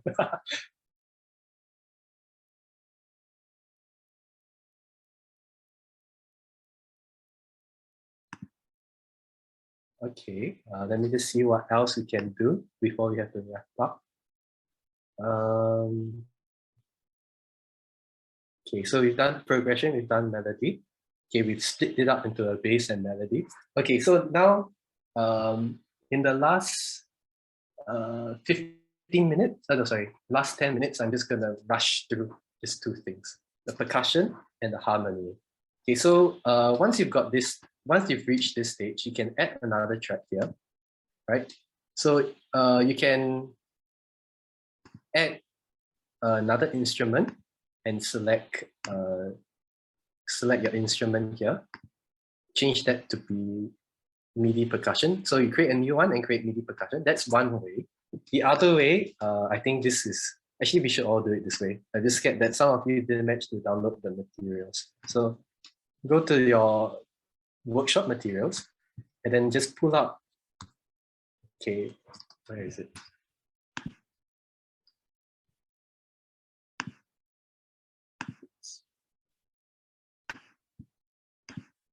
Okay, so go to your sounds folder and just pull up one of the drums. Just pick any one of the drums here. I'm just gonna pick filter. Okay, I'm just gonna pick filter. I'm just gonna drag and drop it here. Right, and then I'm just gonna just stretch it back to 4 bars. Okay. All right, and I'm just gonna color code this as well. Right, so let me know once you've reached this stage.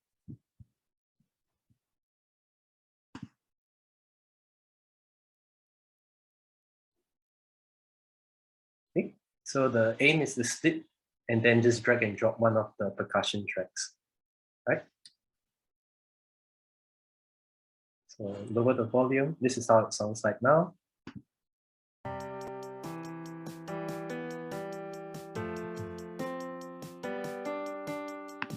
Okay,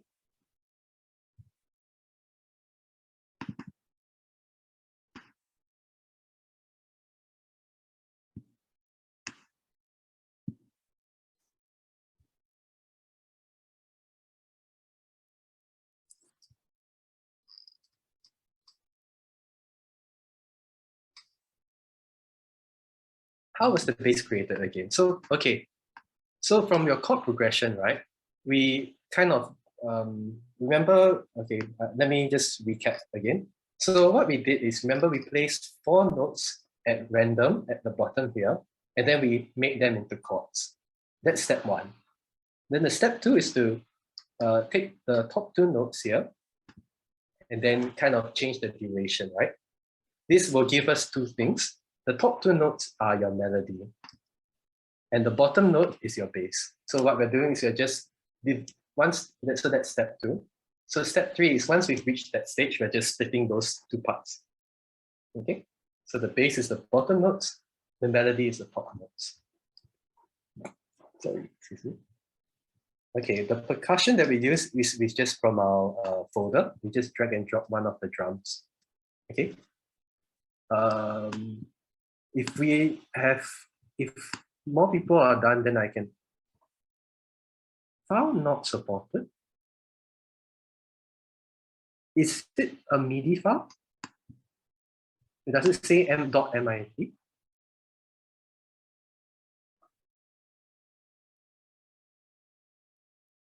Okay, if this doesn't work, never mind. Let's see if there's other people. Okay, probably got corrupted. Okay, never mind. So in that case, never mind. And because anyway, I'm just gonna show you how percussion is made. So for those of you that are done, right? So you can create a percussion. Sorry. For those of you are done, this is how you would normally create a percussion. So you create a new instrument, you change this to be MIDI percussion. All the other files become left with 1 beat. All the other files become left with 1 beat. Oh, did you drag into a new track, or did you drag into the bottom, or did you drag into one of the existing tracks? So if you did the latter, into this part, yep.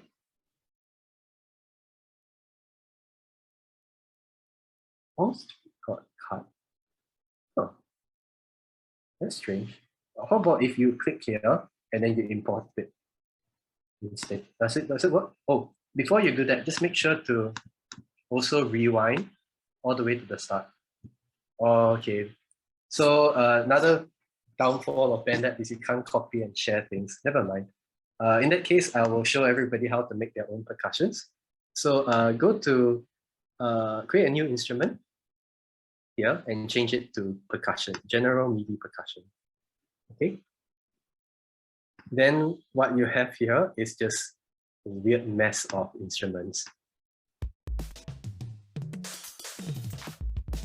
Okay, what I've done is, in each of my MIDI samples, I am actually just using 3 notes.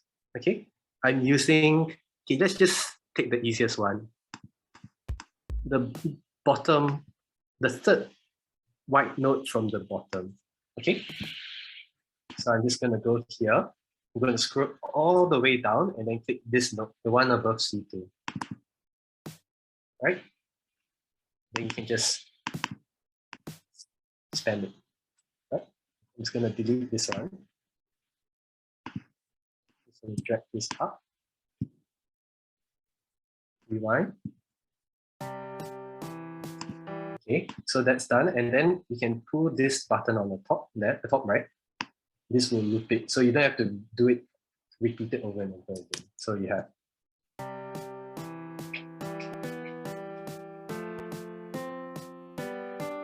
Yeah, so go crazy with the drums. All right. Okay, so I'm just gonna, because we're running out of time, I'm just gonna do 2 things. So one thing you can do is you can do a percussion. This goes below the bass, right? It amplifies the beat because you're placing them where, okay, let me just zoom in. See here how I'm placing them right at the beat. So 1.1, 0.2, 0.3, 0.4. So for percussion, that's what you normally do. You have one instrument in the percussion playing the beat, right? Then you have other instruments on top of it that just amplify it. You can do crazy things, but you should have one thing that's constant. Because if you have one thing that's constant, there's one thing for listener to follow, right? Okay, so by changing this also changed the vibe of the song. If I make this play double time, double fast, right, then the song's gonna sound double fast, right? Okay, the other thing you can do is you can add an instrument, right? Put this on the very top here. This is what makes the song really stand out. So I'm just going to copy, let's say, the instrument here. I'm going to copy the pink one. Right, just copy the melody on top. So you have the melody, you have the bass. You have something that's driving the music with the percussion. To make your music stand out, you add an extra instrument. It doesn't have to play all the time. Just play it in little places here and there. If you play it kind of along the shape of the melody, or if you play it in the opposite direction, you can get kind of different effects. Let me just show you what I mean. So I'm just gonna shift this up.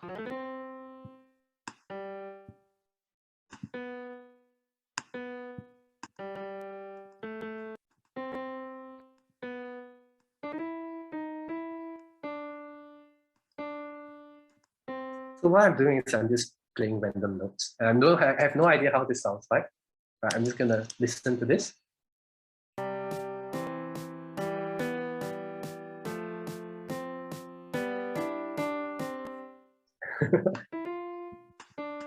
Okay, so you just have to play around with this a bit. But basically, if you get this right, your harmony will kind of amplify the entire song, right? It's not gonna sound generic anymore. It's gonna sound unique, right?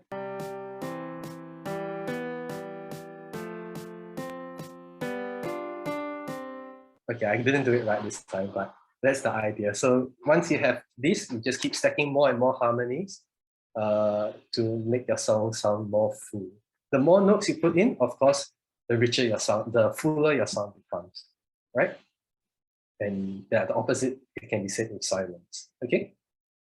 So that's basically it for Mute Composing 101. Where do we go from here? So you'll probably need some time to look through the slides, okay? Generally, what happens is to really fully flesh out the song, you have these things like, just now when I asked you to pick 4 random notes, right? There's actually lots and lots of rules. You can look it up online, right? Just now when I mentioned the commas and the full stops, basically what I'm saying is that when you pick the 4 notes, for example, the last 2 notes have to be 5 and 1 or 4 and 1. The same thing can be said. If you want the song to feel like it's continuing moving, like not ending soon, you pick anything and then you follow with a 5, right? The last 2 notes. Remember, so basically what this is we've created a 4-bar phrase, right? 4 notes with 4 chords inside, right? The last 2 chords have to be, so I sneakily did this. The last 2 chords here are 4, 5. So what does this make? This is a comma, right? 4 followed by a 5, right? So if you do this throughout the song and then finally end with like a 5-1, 4-1, something like that, then your sound will sound like it's completing, okay? And you should always end with 1, that's all, okay? So then this is a phrase. Let's go from bottom up again. So we've got the idea of, we've got everything set up already. Now we just need to make the song longer and longer, right? So we have more phrases. Then we have an overarching form. The form here, so A, B, A here. So A is anything, any phrase that you put in, right? You just put in 4 notes, then the next 4 notes, sorry, 4 chords, the next 4 chords, next 4 chords, next 4 chords, done, right? Then in the part B section, you pick a different 4 chords, right? So that the sound sounds completely different. Knowing that if you end a phrase with one of the ones below, right? If you end it with any of this, you won't have to worry about blending the 2 parts together. They'll just sound like they smoothly connect together. That's the beauty of music. So yeah, there's so much to learn. And I really hope you enjoy all these like tidbits of information, right? So Okay, so we are reaching the end already. So just a recap. So for sounds, I showed you how to use Audacity. I showed you how to use a waveform. I showed you how to like cut pieces out, the parts that you want, modify it to your liking, and then exporting it, right? Oh, and then for music, I showed you how to compose the music, but I didn't show you how to export. Let me just do that very quickly. So give your project a name, right? I'm just gonna give it fun. I'm gonna save this, all right? Yeah, I'm gonna save this, and then I'm gonna go back to the home page. Okay, so it's private now, so make sure you all do this. Okay, wait for this to load.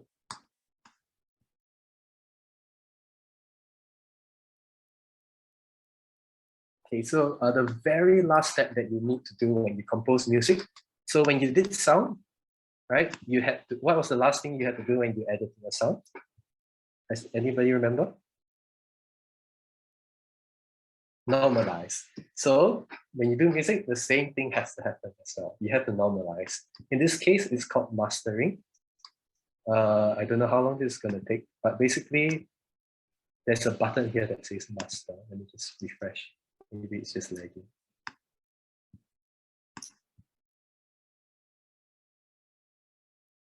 Oh no. You might run a bit over time then. Okay, so I'll show you how to export and then share it with everyone. Okay, but that's basically it. If you all want to stay back, I will just play this video, which is a very interesting thing about sound in games. If not, thank you all, and I hope you all enjoyed this workshop. If you only have any questions, you can contact me. My name is Gabriel Teo. I should have mentioned that at the beginning. Okay, you can contact me using my email address here or LinkedIn, right? Oh, I should add my Discord as well. So let me just add that as well at the bottom.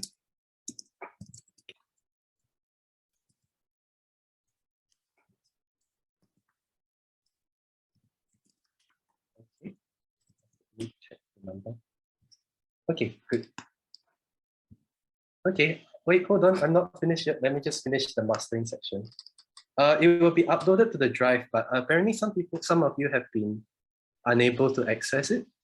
Let me just double check with. You all managed to. Oh, right. Oh, okay. If you go to the. Oh, sorry. It's actually in the slides are actually in the folder above. Let me just quickly find that for you all and send the link.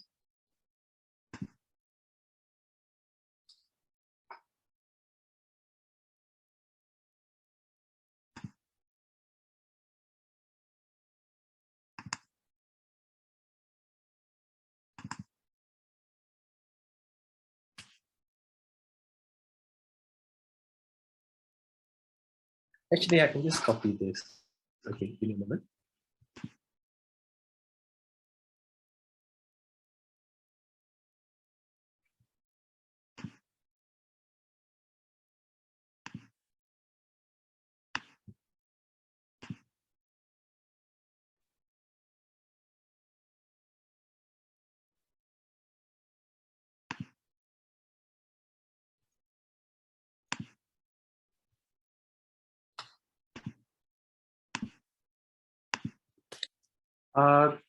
Hold on. There's one more thing I have to show before we can stop the recording. So just give me a second. Okay, so that's the link to the slides. Okay, so so the last thing, right? Yeah, once you finish creating your songs, you will need to click this button at the bottom. Click mastering.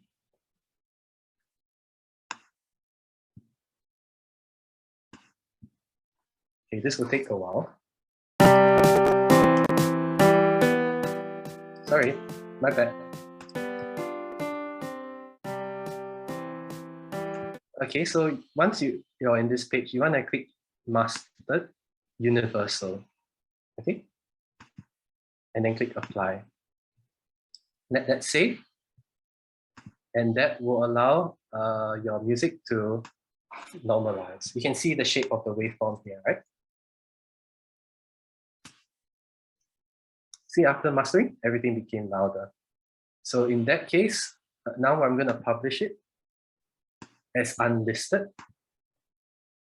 I'm just going to click publish, and this will allow me to share what I've done with you. So I'm going to attach some more links in my links from Bandlab so that you can see how like maybe a final song will look like. Okay, so if I want to share this with you all, I just click share, right? Share, copy. This is how I will share. If anybody wants to share some, you can feel free to do so in the chat now. If you want to download it, there's of course the button to download it on the right. How do I trim the drums? Okay, let me answer the questions after this, okay? So, so you can download this, download the mastered version, download it with whichever format you want, and then you can import it into your games already. Okay? So that's it. That's all I have to teach. Okay, and you found the question, so that's great. It's ending on a good note. All right. So let me, okay, so I'm just gonna add more links to the slides, right? So more resources, more helpful links, okay? So I'll probably update it by tonight. So after tonight, everything will be as is. I won't change anymore, okay? So yeah, hope you all enjoyed this workshop and have happy Global Game Jam. Okay, yeah, no problem. All right, for those of you who have any questions, you can stick around. For anybody who wants to see some cool things about sounds, you can also feel, I'm gonna play a video, right? Welcome. Okay, for those of you who are sticking around, I'm just gonna play video. Oh, okay, don't forget to fill out the feedback form. Cherry has sent it in the chat. So let me know anything you like about the workshop, anything that you think could be improved, right? This will be really helpful for future events. Can we synthesize sounds from scratch instead of downloading from other sources? Good questions. So I didn't cover this. This was more of a self-learning. If you scroll up to one of the slides, in the sound, I said you could use BFXR, JFXR. So another thing you could do is you could use Bandlab. Let me just show you JFXR. I'm actually not very sure what it's called because there's so many versions. I think it's JFSR, JFXR, BFXR, BFSR, and so forth. But never mind, this is how the interface looks like if you want to use online version. Right? So you can see this is your sine wave. If you want to create a jump sound, you can just select a default. Of course, if you're using synthetic sounds, it tends to be more 8-bit sounds, like more for retro grain. Yep. Right, and then you can just play around with all these settings. I think if covering this will take up another workshop by itself. So I just have fun playing around with them, especially this part here. Remember, different waveforms can create different types of sounds. Right, and if you want to, you can always create a more organic sound using instruments from Bandlab. Okay. How do I get the link for your song? So if you go to Bandlab, you can click the share button here. And click share, share or embed, and then copy this link. You can send that in the chat. You're welcome.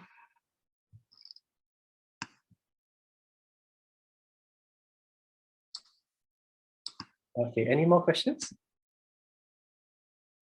Oh, okay, let's hear somebody's.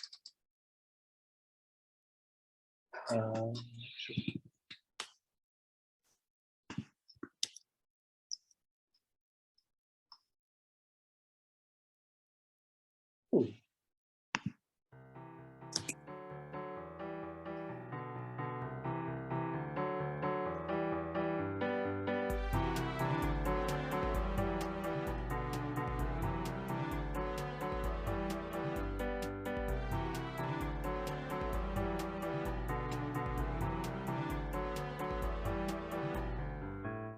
Well done. Okay, clap. I can't wait to see your game. Well, now I feel very bad. Maybe I show you my songs, then I'm like,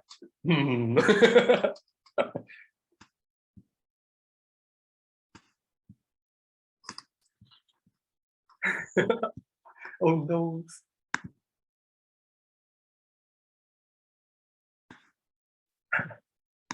No. Okay, yeah, this is my channel. Can you see? Oh yes, you can see. Okay, so I made a game last year. Okay, maybe I'll just copy and paste. I made a game last year with a group of friends. You can see what kind of sounds I made. It's yeah, you can see the itch.io website. This is like a Super Smash clone. So I just created the background music and the sound effects for the game. You can hear, take a listen. Anybody want to pick one?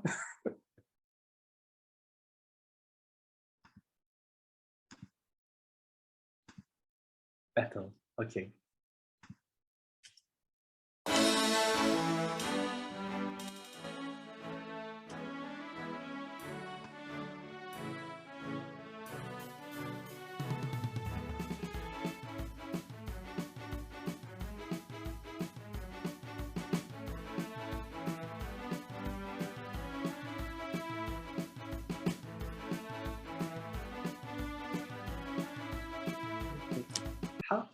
How do you go about making voice acting sounds? Okay, let me just pause this. Okay, how do you go about making voice acting sounds, but not actual voice acting? Like some 8-bit sound over some game that I unlock. You mean like the like Undertale?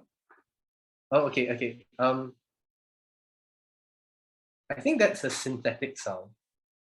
I'm actually not very sure. You can probably YouTube this, but you could use JFXR because it's like a repeating pattern, right? Like imagine your sonar, right? You can also turn that into like an audio, like a music track. Oh, Animal Crossing is different.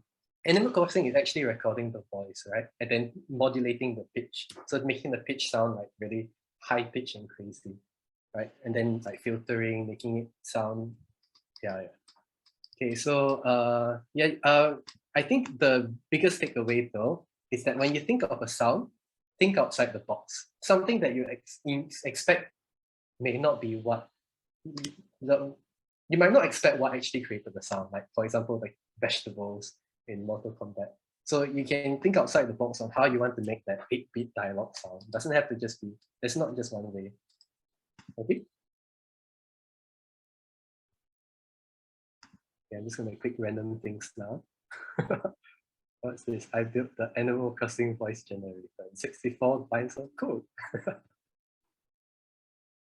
and then I'm gonna list here, I'm gonna expose someone else who just shared.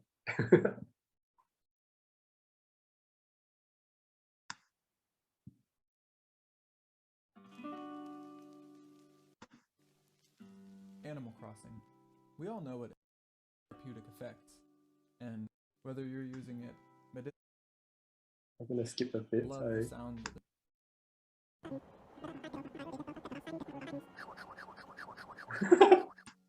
while there's plenty of videos showing you how the language works in these games, there aren't What other free digital audio? There is none. I searched, I looked through and I went, oh, these are lousy. Then, oh, MuseScore is not a digital audio workstation, but it's good. Okay, so if you like MuseScore, right, you have to know classical music theory. So the reason is slightly different because you have to know how to place notes and everything. But if you could understand what I just taught, it's exactly the same. You just need to port it over, right? Like the note is the same as the length of that bar that you place in the MIDI editor. Yeah, MuseScore is like the best. I actually transitioned from MuseScore to Bandlab, right? But let's see, there's not much other digital audio workstations because that look like Bandlab, or because actually the reason why I chose Bandlab is because it looks very similar to like GarageBand, Logic Pro, Ableton, FL Studio. So if you know how to use this, you should be able to easily use those expensive ones. Use real life instruments in game music. Okay, yep, good job. Okay, so yes, I'm guessing your string instrument. Hey! Okay, yes. Remember, if you add a track, you can add different things. You can record yourself, you can download somebody else's sample, right? Some people have already made drums. I think some ways people teach music is by giving them like little pieces of sounds and that you can piece together to make like music. I don't really call that music though, I just call it mixing, so that's different. Right. So if you want to record your strings, just press voice mic, right? Okay, and then just record yourself, okay? Alternatively, your string, if you want to use the artificial string, you can kind of like fix it a bit by adding effects. It doesn't sound as great, but it's better than high pitch shooting. Yeah. Oh, and if you have a piano, if you have a keyboard, oh, that's great. Like you plug into the computer, you can just use it. You don't have to click on those small tiny buttons at the side, right? So yeah. Except I'm not sure if Bandlab does that, allows that. Hopefully they do. It's quite a standard feature. Oh, it does. Okay, great. Okay, voila. Okay. I'm gonna expose this one. This guy.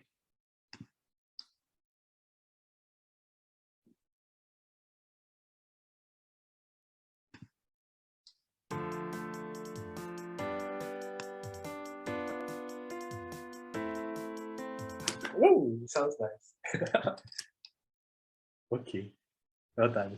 See how easy it is? Yeah, so it's gonna get harder from here on. OSTs.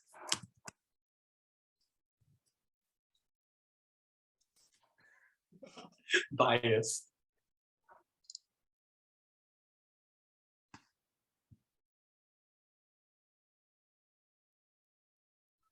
Ooh, oh yes, Genshin is nice too. Okay, I'm gonna wrap up this session soon. I'm just gonna play this last video for y'all to see because I think this is interesting. Wait, that's the OST? I haven't heard it before. I'm gonna listen to this later. Okay, Cooking Mama. Okay. Yeah, I'm gonna end this workshop with a final video.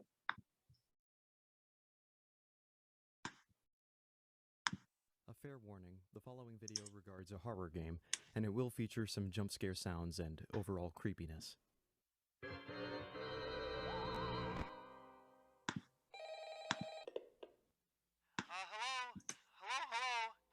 I'm Scruffy, and today we'll be talking about Five Nights at Freddy's, an indie horror game that has shaken up the genre and become a worldwide phenomenon, starting from a single developer with a small budget.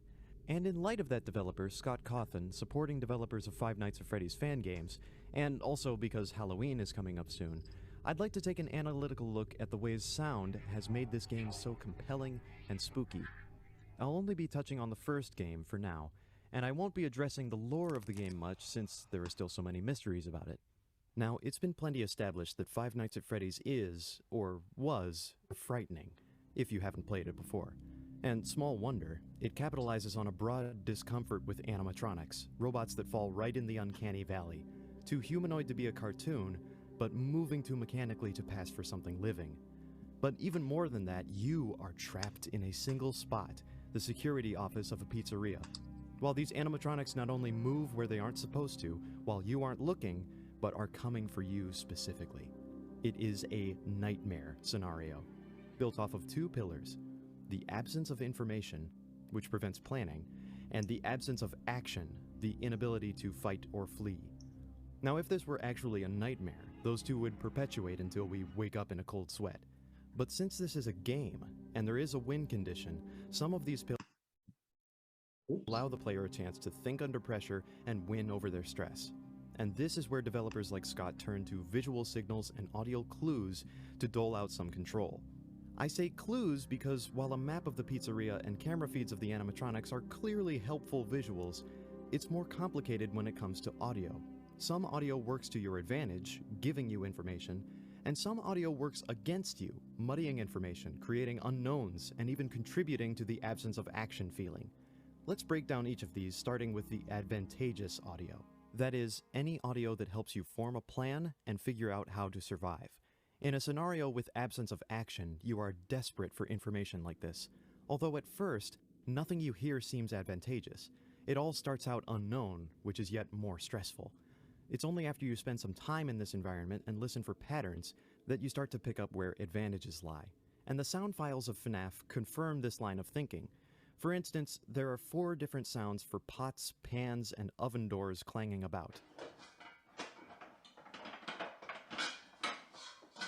Must be important, especially when you can hear these sounds even without using the camera system.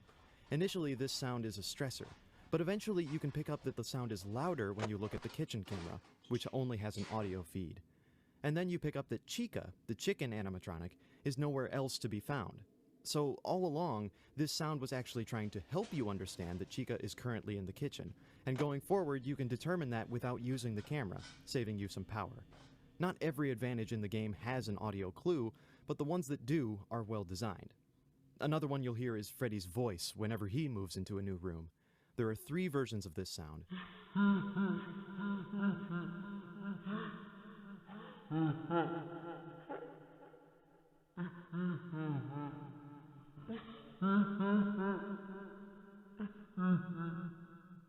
Again, this can be heard on camera or off, so initially it sounds like some otherworldly threat is just laughing at you.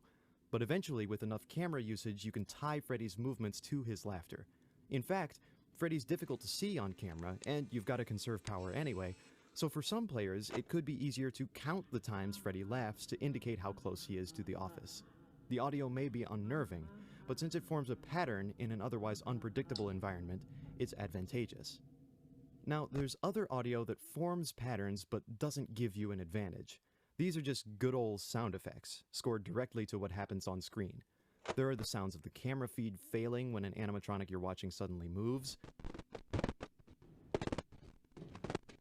There's the sound of Foxy running down the hall to indicate you have a very limited window of time to save yourself.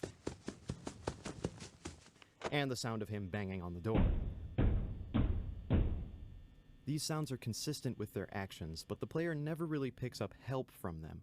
They're mainly to immerse you more in the environment, and you'll notice most of them are diegetic. That is, most of them are sounds that the in-game world would be making.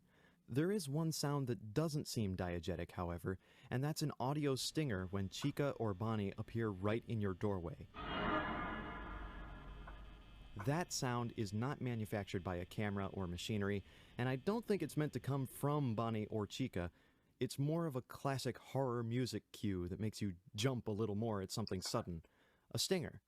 In fact, I think it's extended technique on a string instrument slowed down 100%.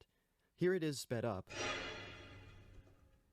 I'm not sure about that. Those The of little you who sounds at know the very end strings, remind me of handling a violin. notice how they're but playing from right suffice to it to left. say, it is non-diegetic music rather than an in-game sound. These sounds don't help or harm you, they just make the world more real, direct, and intense. And now, we get to audio that's special for a horror game. Audio that's actively trying to scare you, or even working against the information and actions you have. Let's unpack the different ways audio can deter you from beating this nightmare. First, we have what I'm calling muddied information. Audio that isn't clear or that blocks other audio signals. For instance, the cameras make haphazard static noises when they experience interference, or when you can hear one panning back and forth. The little bit of audio coming from camera feed is also garbled. You know, it's put through a couple of audio filters to simulate a poor transmission of sound energy. So all in all, you hear very little straight from the source. Plus, there are other sounds getting in the way. The loudest distraction by design is the fan in your office. This remains on for the entire night, buzzing incessantly. And here, let me clarify something. I mentioned in a previous video about Animal Crossing New Horizons that having some non-zero sound ambiance actually makes an environment calmer than one with total silence. However, if that ambiance is loud enough that it's harder to pick up audio patterns that matter more, it can become stressful all over again. The fan does quiet down when you're focusing on the camera, but that's using up power. So there's definitely an exchange of sacrifices between you and the game here. The more information you are allowed, the more power you use up. And the more you conserve your power, the more information is obfuscated behind filters, distance, and noise. And then here is the truly devious part. Hidden beneath the noise of that blaring desk fan are not only the sounds that impart information, but other sounds that don't, and are either meant to confuse you or just scare you more. Sounds like this strange swirling noise.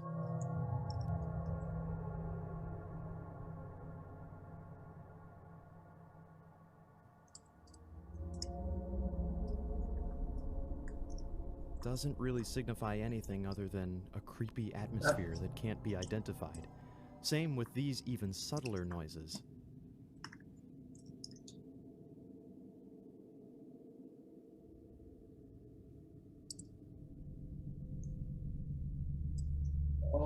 Which channel is this from? This channel is from Scruffy. They're just barely audible under the fan. I just found this sound in recently. is resonant enough that There are quite a becomes few discerning. interesting videos Your ear there, just can't make out but enough it's quite a details, relatively and thus new it's another channel. potential stressor. So, This time, okay. though, you don't pick up any pattern or advantage from it. It's just sometimes there, conveying some vaguely metallic sound far in the distance. Other red herrings fit a bit more specifically in the location of a children's pizzeria. Sometimes you'll hear this room recording of a pipe organ, internally called Circus.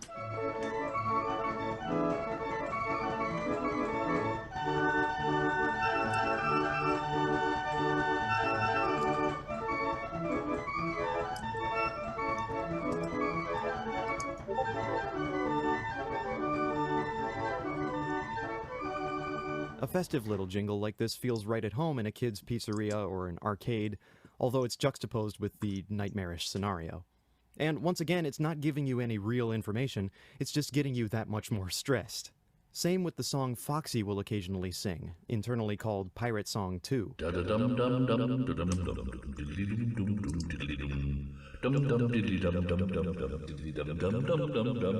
You can hear both that and Circus anywhere in the game, and this one specifically can be traced to Foxy's stage, but it doesn't signal anything about Foxy's erratic behavior. It's misleading clues mixed in with the legitimate ones.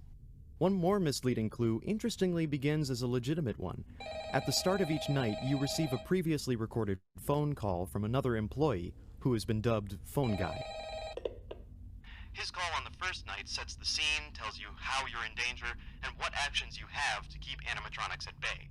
He keeps things vague, partly because he doesn't know all there is to know about animatronics, and partly because he's skating around the suggestion of mortal peril to try and keep you from quitting. But as the nights progress, you realize that the animatronics will start moving even while this call goes on, and the call itself gives you less and less advantageous information after night 1. Instead, Phone Guy sometimes opts to deepen the lore of the game, and sometimes gives you suggestions that aren't actually helpful. For example, during night 3, he advises the player to sit still and try and play dead once Freddy is outside the office. Yet, doing so actually has no effect. These phone calls become serious red herrings. They directly speak distracting information to you, and the phone call interrupts other important sounds, like Freddy laughing. What initially seems like your only lifeline in this scenario has become yet another problem. Now, the last cat... Okay. I'm just gonna cut the video short. If you like to continue, you can continue looking at Scruffy's channel. Okay. Before I end the session, that's the whole point, you see, to build anticipation. Oh, when do we get the session recording? Actually, maybe I have.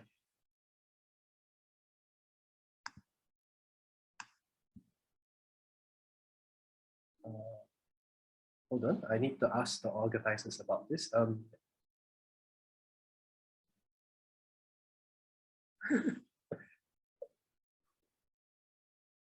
If you don't want it in your recommended, you can use private browsing.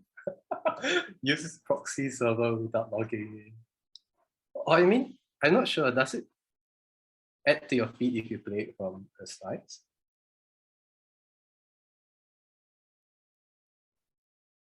Okay. No worries. I'm just closing up because I think my helpers have been sticking around for quite a while and they are probably very busy. So also give a round of applause to all the helpers who have helped make this music workshop a success also. Thanks everyone.